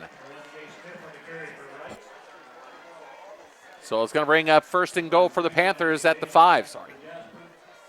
Well, Jasper's, that run right there, I think they pretty well know that the majority of the game, Reitz is going to put this ball up in the air. Our spy back definitely has to keep his eyes up for number 1, Smith, coming through the line. Staley out of the shotgun with Smith behind him. Staley looks to the end zone. Passes is incomplete. Yeah, it's just short. We got a good tip on that ball. And I missed the guy that did it. He got up and back into a group of black shirts. Alex Clark was the intended receiver, and the ball was just short. As Bob alluded, somebody got a piece of that football. 2nd down and goal at the 5 with 25 seconds to go. Kerry, you got to think that Maynard's going to come into play somewhere here. Staley looks, fires, and it will be way overthrown over the head of the intended receiver, number 11, Branson Beal. Yeah, we're doing a good job on Maynard of really paying good attention to him. But they got some other playmakers there. But because of the pressure, it was, I'm not going to take a sack here on 15, 20 yards back, put all the momentum back on Jasper's side. We're just going to throw it out of the end zone. Staley comes back to the line of scrimmage after getting the play from the right sideline. 18.4 seconds to go in the third quarter. 3rd down and goal from the 5. 20-7, the Wildcats lead. And Staley back, fires it to the end zone. Incomplete. Once again, I'll bring up 4th and goal. 4th and goal from the 5 coming up for Reitz. Well, the way the ball came out of his hand, it looked like it was tight, and Wallace comes up and got his hand up there. Now, the ball, if he did touch it, because it looked like the wobble started to happen, he didn't get it by much, but just enough. So here's a big play for Jasper. Big play for the Wildcat defense. 4th down and goal from the 5 for Reitz. Staley out of the shotgun. Looks to the right sideline, and they will call timeout. So the Panthers call timeout with 14.2 to go in the third quarter of play. The Panthers have 4th and goal at the 5-yard line when we return after this here on the 18 WJTS. With the football, 1st and goal for Reitz at the 5-yard line, Bob. Well, I'm going to state the obvious here. Play of the game. Here comes a big play for the Jasper defense. Will they hold the Panthers? 4th and goal at the 5-yard line. Now they're putting 2 slots out there with Maynard. Staley out of the shotgun once again. He will handle, he'll roll off to his left. He gets pressure, throws a pass in his zone. It is batted down. Or was it caught? It was. Looks like a Wildcat got a piece of it, but the Reitz Panthers come up with the ball and the touchdown. That was a big play. It was a great design because they were going with Maynard over on the backside. It looked like number 11, Branson Beal, made the catch. So the Panthers score and make it a 7-point ball game. They can make it 6 with this extra point kick. As number 22, Kiefer Sanderson, comes on. His kick is up, and his kick is good. And we got a ball game here, folks. Once again, it's Jasper 20, Reitz 14 with 8 seconds to go in the 3rd quarter.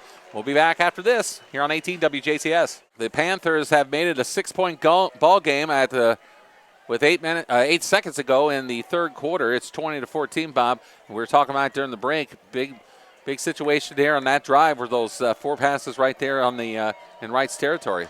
Well, you had to. Yeah, it just goes against all the play calling we've had this year. Here is the kickoff. It's taken at the 10-yard line by, looks like Day, bringing it forward to the 25 to about the 26. Well, it's just Jasper come out. I would have to say that we're going to see probably a couple of counters on this. They've been very successful of late. And then just Day and Sheeter pounding up the middle.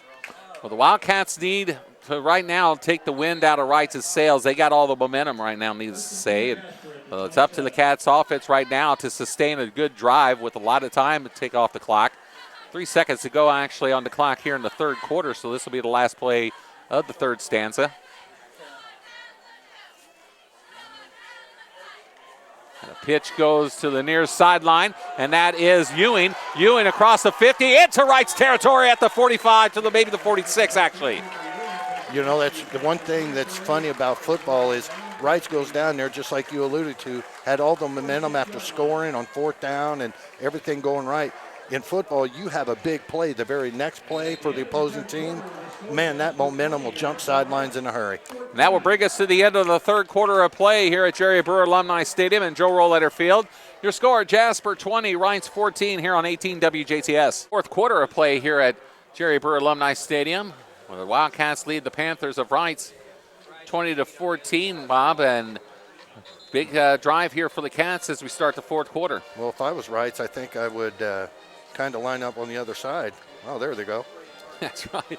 As we are heading now to the destination is the south end zone now. Well, what this is going to boil down to in the 4th quarter is what can our offensive line do to their defensive line? Our backs are big enough and strong enough to where if we get hit by their linebackers, we should be able to move the ball 3-4 times. So 1st and 10 for Jasper at the 46-yard line. On the option again is Winesapple. This time takes a big hit from number 24 for the Panthers, Aiden Wells. But not before Winesapple is able to pick up about 7 on the play, bring up 2nd down and 3 at the Panthers 39. Well, I tell you what, old 29's been kind of wreaking a little bit of havoc in the last 2 possessions that Jasper's had. But, you know, that Winesapple just showed that he's got a little bit of toughness in that uniform.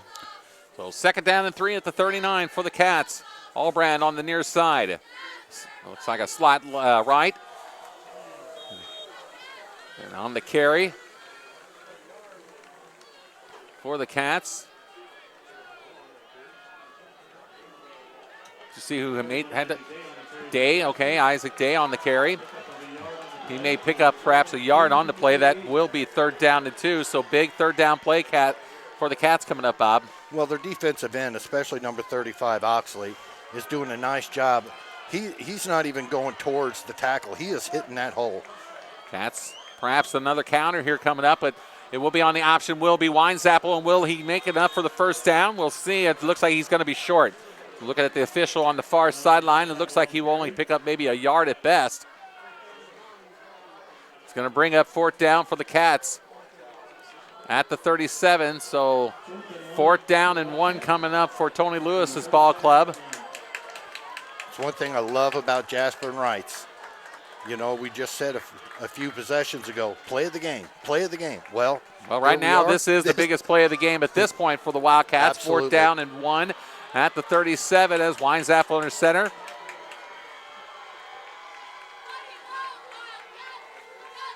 He will hand it off to Ashton Sheeter, and Sheeter should have a first down, and he will. About a pickup of about 2. And plenty for a first down for the Wildcats as they will sustain this drive. Well, one thing the linebackers are doing, especially when Sheeter has the ball, is Reitz is taking her helmet and burying it in the turf because you got to get him in the legs. Sheeter seen that coming and did a whip with his leg, and I don't know how in God's green earth he kept his balance on that, but high props to that man on that play. First and 10, Jasper at the 34. Counter. Handoff goes to Ewing on the counter. Once again, it's been the biggest play of the night for the Wildcats, most successful that is. Well, Jasper's done such a great job of not putting counter after counter after counter. You know, they'll run 6, 7 different plays, you know, whether to Today or to Sheeter from the outside. And then when the coaches read that their linebackers are stunting hard towards those guys, that's when they bring Ewing and Giesler in that counter. And that play results in a 7-yard pickup and a second down and 3 at the 27, just under 9 minutes to play. Here is Day on the carry, and Day will take it close to, he will have a first down. So exactly 3 yards on the carry, as he will take it to the 28-yard line. Take that back to the 24-yard line, my apologies. Anyway, first and 10 for the Cats. Well, we've been taking it down to about 8, 9 seconds on the play clock before we've snapped it. We're already down to 15. Looks like we're heading in that general direction again. So the Cats sucking up the clock as we speak. And here is Isaac Day, this time off track tackle, and there was a late hit and no flag thrown. Boy, oh boy, they have let a lot of obvious penalties go by the wayside tonight. Looked like, I'm not going to call names now. Regardless, the Reitz defender just landed right on top of Day about 3 seconds after the play was over. Kind of makes you wonder just how bad those personal fouls were down there that they actually threw the flag on. That's true. Second down and 7 after a pickup of 3 at the 21. Under 8 minutes to play. Here's the counter again. This time again, was that Ewing is on the play? He will take it down into the inside the 20. It's about the 18. It did look like it was Cooper Ewing on the play. So Cooper Ewing picks up about 3. Well, third down and 4 at the 18. You got Ewing and you got Giesler, one's 13, one's 16. That's right. So Cooper Ewing picks up 3, and it's third down and 14 at the 18, nearing the 7-minute mark. Third down play coming up for the Cats. Handoff goes to, a pitch goes to Ewing. Ewing spins around the defender, gets away from him. He may have the first down. He will. What an incredible move. Beautiful move by Cooper Ewing. Enough for the first down. Inside the 15. Or is he? They're right there. They're moving the chains. Yes, inside the 15 to about the 12, you said. Yeah. You know, when I see moves like that, my mind tells me that I can do that. My body says that I'm going to have both hips out of location. That was a great move. All right, we got 2 receivers on the near side. The ball is actually at the 13-yard line. Regardless, it's first down for the Wildcats. And there is keep it on the football, is the quarterback, Weinzappel. And Will Weinzappel picks up probably, it looks like, about another 3 yards. Should bring up about second down and 7. What do they say about the old black and blue division, the Bears and all that, 3 yards in a cloud of dust? That's right. That's what Jasper needs right now. Now we're on turf, so there won't be much dust, but that's all you need, 3-4 yards, and run this clock down, punch it in, and put it out of Reitz's hands. Or as John Facenda used to say, 10 tons of muscle and a one-track mind. Under 6 minutes to play. 2nd down and 7 at the 10. We've got ball. Was the ball loose on that play? Yeah, they stripped Day. They stripped down, but the Cats held on to it, fortunately. Well, you just heard every fan go, oh. That's what I was looking for, where the ball was going, and I couldn't really pick up the number. And then when you heard the gasp come from the Jasper crowd, and then the sigh of relief after the Cats were fortunate enough to hang on to the football. Well, you just kind of wonder if Jasper runs this ball, if they're going to keep it up the middle so they can keep the ball in the middle, so if we kick an extra or a field goal. Let's get 6 instead. 3rd down and 6 at the 9. Sheeter with the carry. Sheeter pounds his way up the middle into the end zone for a touchdown. I'm with you, Kerry. Yeah. Ashton Sheeter from 9 yards out scores and gives the Wildcats a 26-14 lead with 5 minutes to go. And that right there is why Ashton Sheeter is in the backfield. He got hit and drugged those guys 5-6 yards. Okay, hold the phone on there. Actually, Day on the carry. I saw the 3 on there. I thought for a second it was Sheeter. My apologies. So Day on the carry for the touchdown from 9 yards out. That means my call on Sheeter, I'm going to blame on you. Nobody said football was easy to call. Anybody thinks they are? Well, maybe their name was Don Fisher or something. I don't know. But 3rd down, on the 3rd down and 6 play, the Wildcats score. They make it 26-14.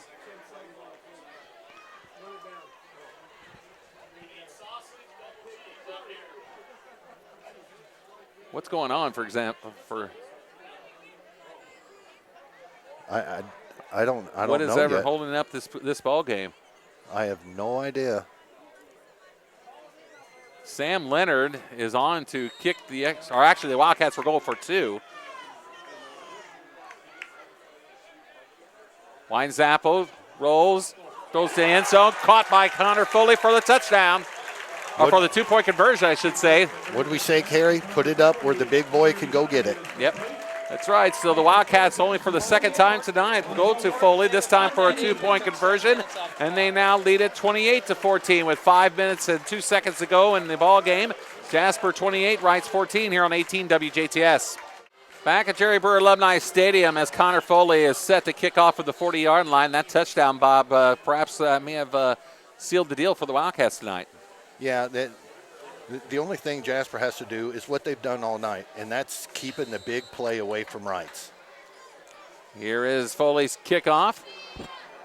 High kick, which will roll out of bounds land out of bounds about the 10-yard line, and see if they bring it back to the 35 or what do they do with that one. Well, a lot of times that's within a 7-8 yard diameter of where the average starting position is. The one thing that you're doing when you do that is the big play is gone on the return. And the way Jasper's been in the first 3 games, their kickoff coverage has been one of the weaker points, although they are getting better, has been one of the weaker points of this team.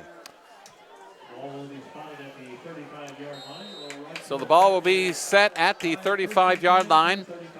1st and 10 for the Panthers. 5:02 to go in this ball game. Here comes the heat. Pass is complete on the far sideline to number 19, Isaac Maynard. Now he threw it up just like we did with Foley to where he went up and got it, but they had him positioned over on the sideline so when he caught it, he could step out and stop the clock. 1st and 10 Panthers at the 47-yard line. The Reitz working quickly again. Here's a pass this time is complete to number 9, Roland Vera. Vera still on his feet at the 30. Inside the 30 to about finally wrapped up, and the play will be blown dead at about the 33. That was impressive. Those young men right there were, for Reitz, were really fighting. Jasper wrapped him up, wouldn't let him go. A roar of the crowd from the Reitz Panthers is the result of a penalty flag from the Reitz crowd on the far sideline. The result of a penalty flag looks like it will be against the Wildcats after the play. Yeah, we either that you do not need. No, we either got a personal foul here or well, it's a big one. Look at that walk-off. So personal foul, face mask, I bet. See the indication from the referee. Dead ball foul, personal foul against Jasper. Gives the Panthers a football. Now all of a sudden, Bob, at the 14. Well, they're not in the end zone yet. So they've got plenty of time to stand up. Here as a pass is complete on the far sideline by number 11? Branson Beal, perhaps. But he did not get out of bounds. Clock is running. 4.5 minutes to play. Jasper doing a good job of stopping the yards after catch. 2nd down and 5 at the 10. Got to look for Maynard down here, you'd think. Staley looks. Staley fires. He has a man into the end zone, and just like that, the Panthers score. Well, he's 6'5", and he used every inch of it. And that was to number 19, Isaac Maynard. But just like that, Reitz is within a touchdown with 4:13 to play. Yeah, not really what you wanted to see, but Jasper has take the penalty out of it because that was the big help. Jasper still has this game in their control. Number 22 for the Panthers, Keithler Sanderson on for the extra point, and he is perfect on the night. 3 for 3 is Sanderson from extra point kicks. He makes this a 7-point ball game. Jasper 28, Reitz 21 with 4:13 to go in the contest. We'll be back after this here on ATWJTS. Back at Alumni Stadium where the Wildcats now hold on to a 7-point lead as the Reitz Panthers score quickly after Jasper had taken a 28-14 lead. It's now 28-21, Bob, with 4:13 to go. And the Panthers see what they do on this kick as the Cats have Day and Bear back to receive the kickoff, and they will do a little onside kick, and this time it is quickly recovered by the Wildcats, number 32, Will Wallace. With their big play ability and as quick as they march down on their two of their 3 scoring drives, that right there tells me that their coach does not have confidence in their defense to stop our running game. And the Wildcats, as a result, have excellent field position at looks like the 44-yard line. So we were talking about during the break, it's only a matter of a couple of first downs here, Bob, and the Cats can control their own destiny in this contest. Well, easier said than done, but 3:25 sitting out there in the middle for Reitz has got to be wearing down. Weinzappel on the option, keeps the football. He is tackled by number 73 for the Panthers, and that, of course, is number 73, Jackson Brown.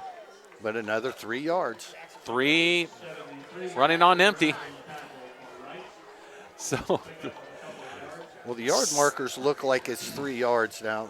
They gave them 4 up on the scoreboard, but of course we got to go by the sticks. It's 2nd down, regardless, at the 48-yard line.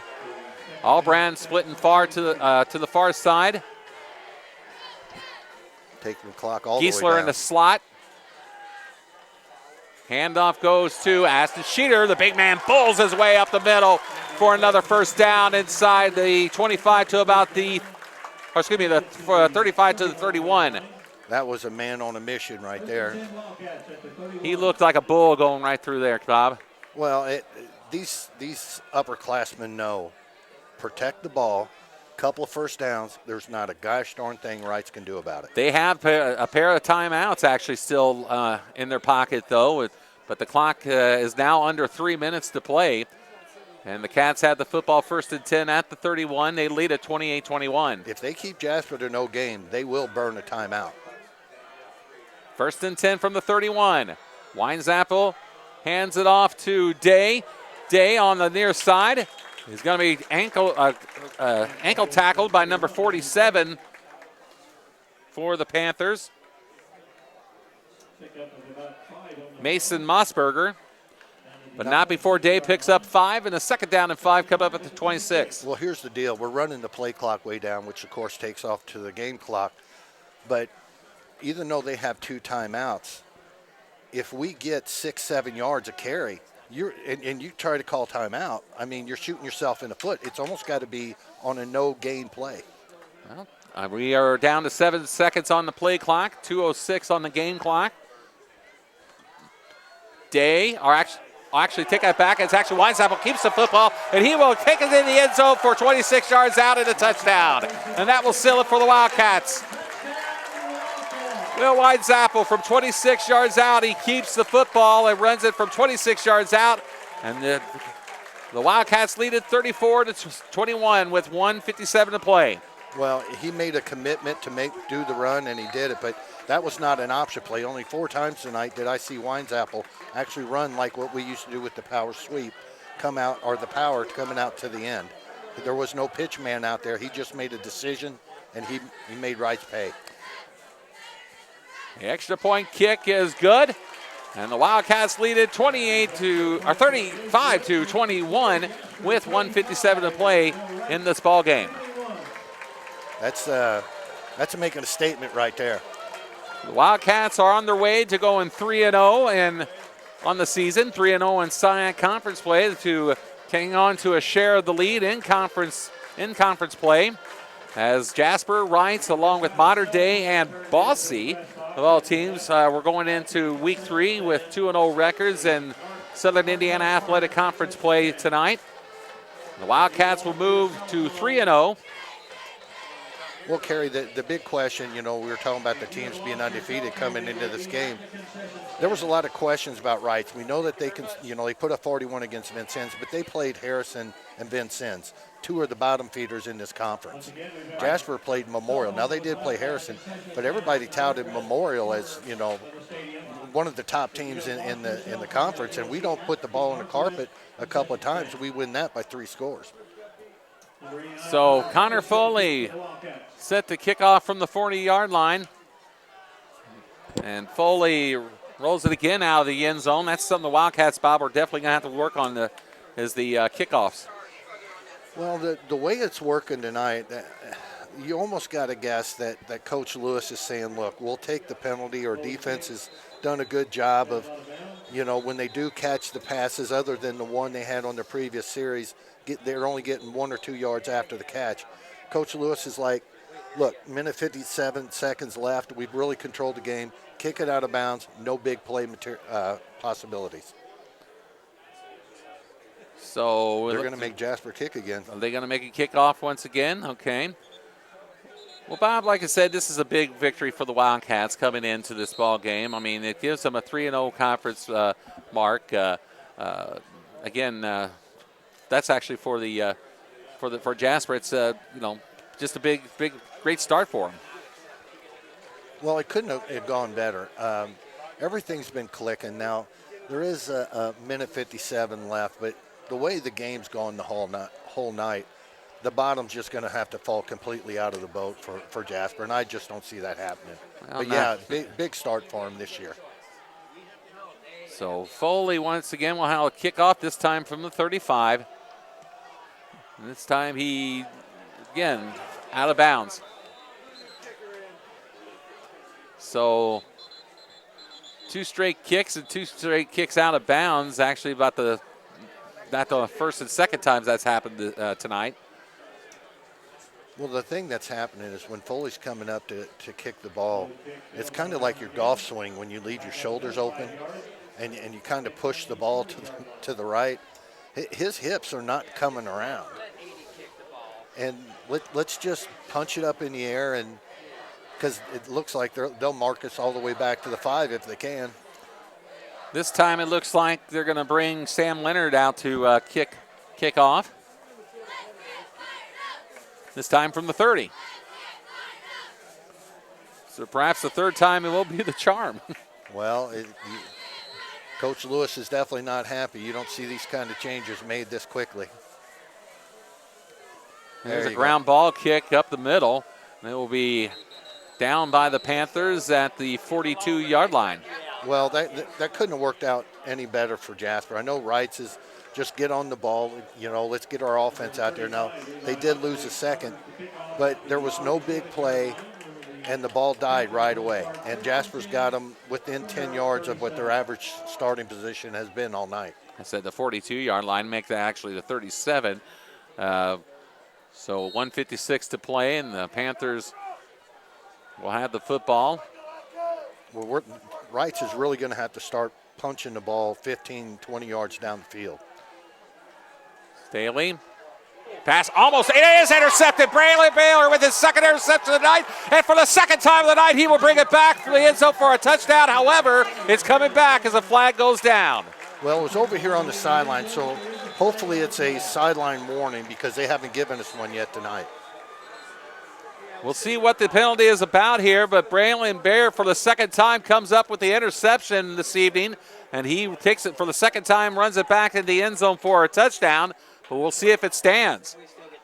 It should be a warning because usually they warn you before they throw a flag on it. It is a touchdown. They signaled the touchdown. I guess it was just a sideline warning. Why throw that at this point of the ballgame? But either way, we'll take it. So Braylon Bear with his second pick six of the night. What a night defensively for number 20 for the Cats. Well, the first interception, the pick six that he had, the ball was kind of thrown right to him. That young man earned that one. He made a great jump on the ball. Not only when he hit it and it popped up in the air, he kept his concentration, hauled it in, turned on the Jets. 6 points for Jasper. So the 5'10", 144-pound junior for the Cats, having a great night defensively with 2 interceptions, both returned for touchdowns. And it's 41-21. The extra point kick is up, and it is good. 42-21 is our score with 1:48. And now you can safely say the Wildcats are going to pull out the third win of the year. Oh, absolutely.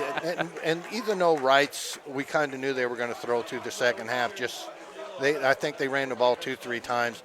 But now they were forced to it. If it's not a completion, clock stops, then they come back, regroup, try to do the same thing. But they done that play about 7-8 times to Bear tonight, and he's had enough of it. And he told them right there he was not taking any more of it, took it to the house, sealed the game. So for the Wildcats, big victory tonight against the Reitz Panthers. Who will fall to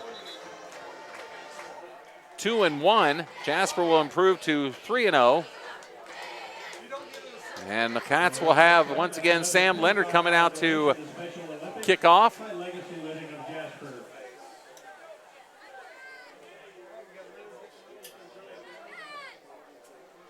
Just keep it in the middle of the field, young man.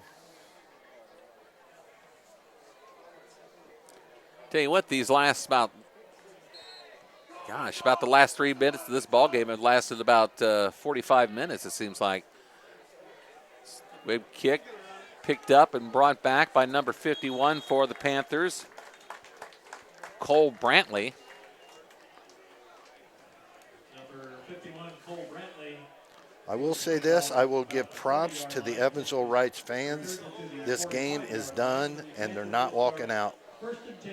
And, of course, as always, Reitz brings a great crowd where they go. I mean, we've seen that many times that we've faced them in the playoffs before we became regular season foes.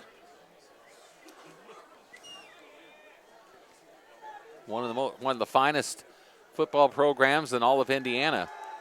Staley back, and he is going to be brought down with a vengeance by Connor Foley. Foley just took number 17, Nate Staley, down as a statement in this ball game. Well, that's, if I recall right, the first sack of the night for Jasper, because Reitz has been dropping him back, yard and a half. He's planting his foot, he's getting it out. But now that they're down, not much time left, they've got to have their receivers go deeper, and it takes longer for that to go. And Foley just said, you give me a half second, because he's been close a lot tonight.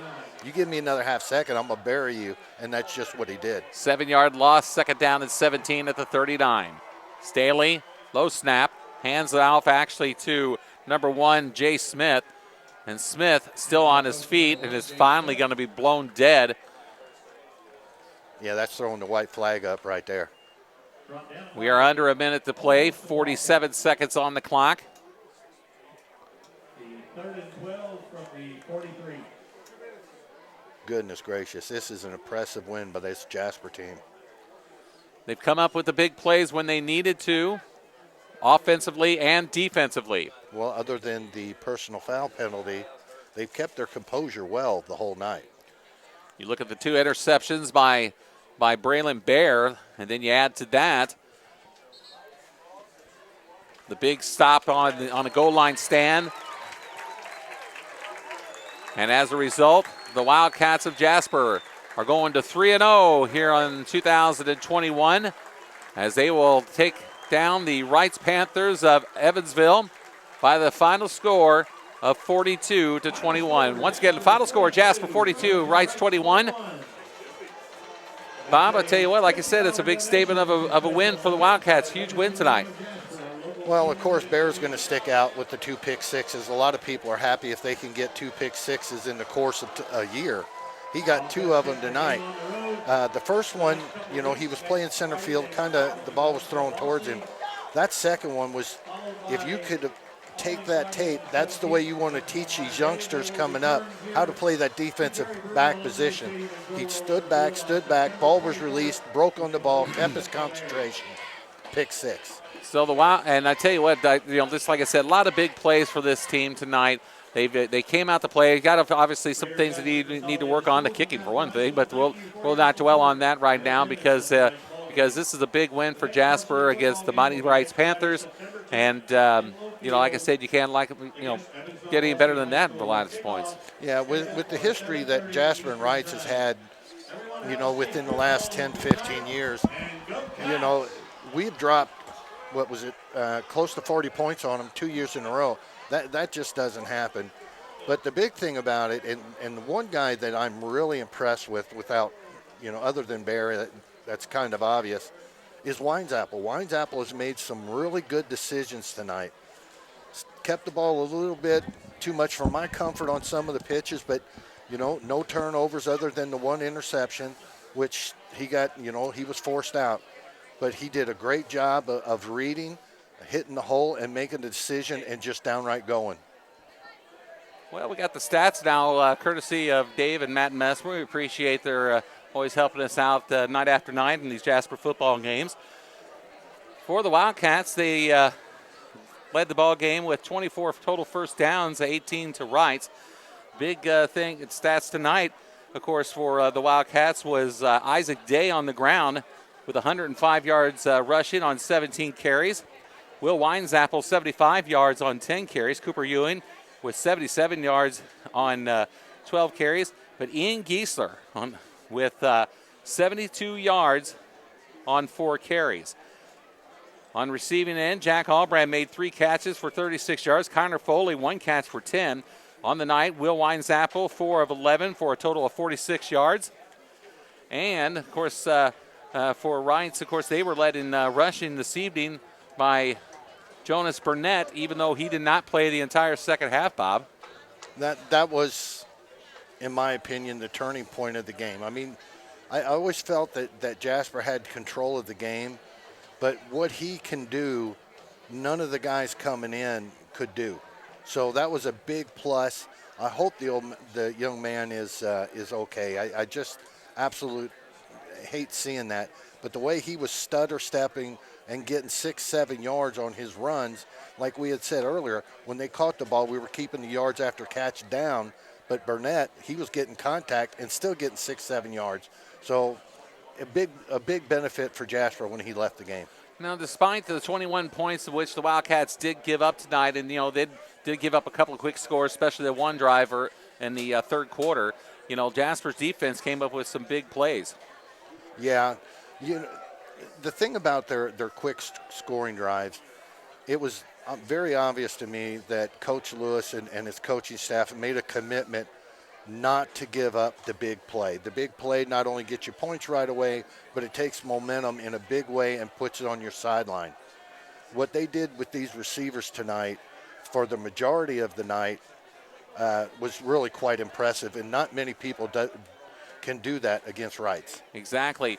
And speaking of the defensive side, Braylon Bear was the big man for the Cats tonight. He had 6 total tackles, 2 assists for a total of 7.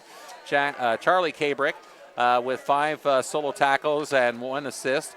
Ty Wiseman with 4 and 2 assists, and Cale Schmidt also picked up 4 tackles with 1 assist. But the big thing again defensively was Braylon Bear with a pair of pick sixes tonight.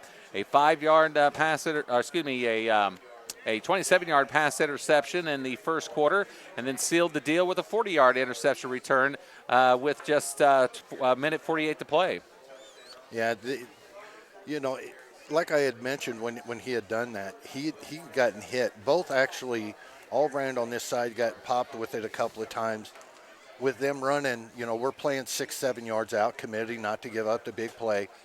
And the timing was so good. Quarterback half step back, releases the ball. The guy turns around, ball's already there. By the time we react to it, they've got 5-6 yards. But Reitz against Harrison and against Vincennes, their big thing was the big play, and Jasper just did not give that up tonight. So the Wildcats improved to 3-0. Rice drops to 2-1 in the Southern Indiana Athletic Conference. The Cats, again, big win tonight, and they amongst the leaders as we, of course, there was a 4-way tie going into just this third week with both Jasper and Reitz undefeated, Mater Dei undefeated, as, of course, Bossy too. And so we haven't heard of how those teams have done, but the Cats still are in first place here in the going into week 4 as they will head next week back to Evansville. And looks like they take on, we're at Bossy. At Bossy next week at Inlow Field. So next week, Bossy was at least undefeated coming in. Well, what do you think next week against the Bulldogs?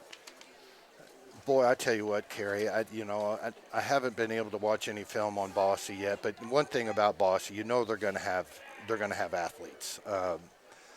But they're not going to have the amount of athletes across the board that Reitz did tonight. Jasper just really took this game from Reitz.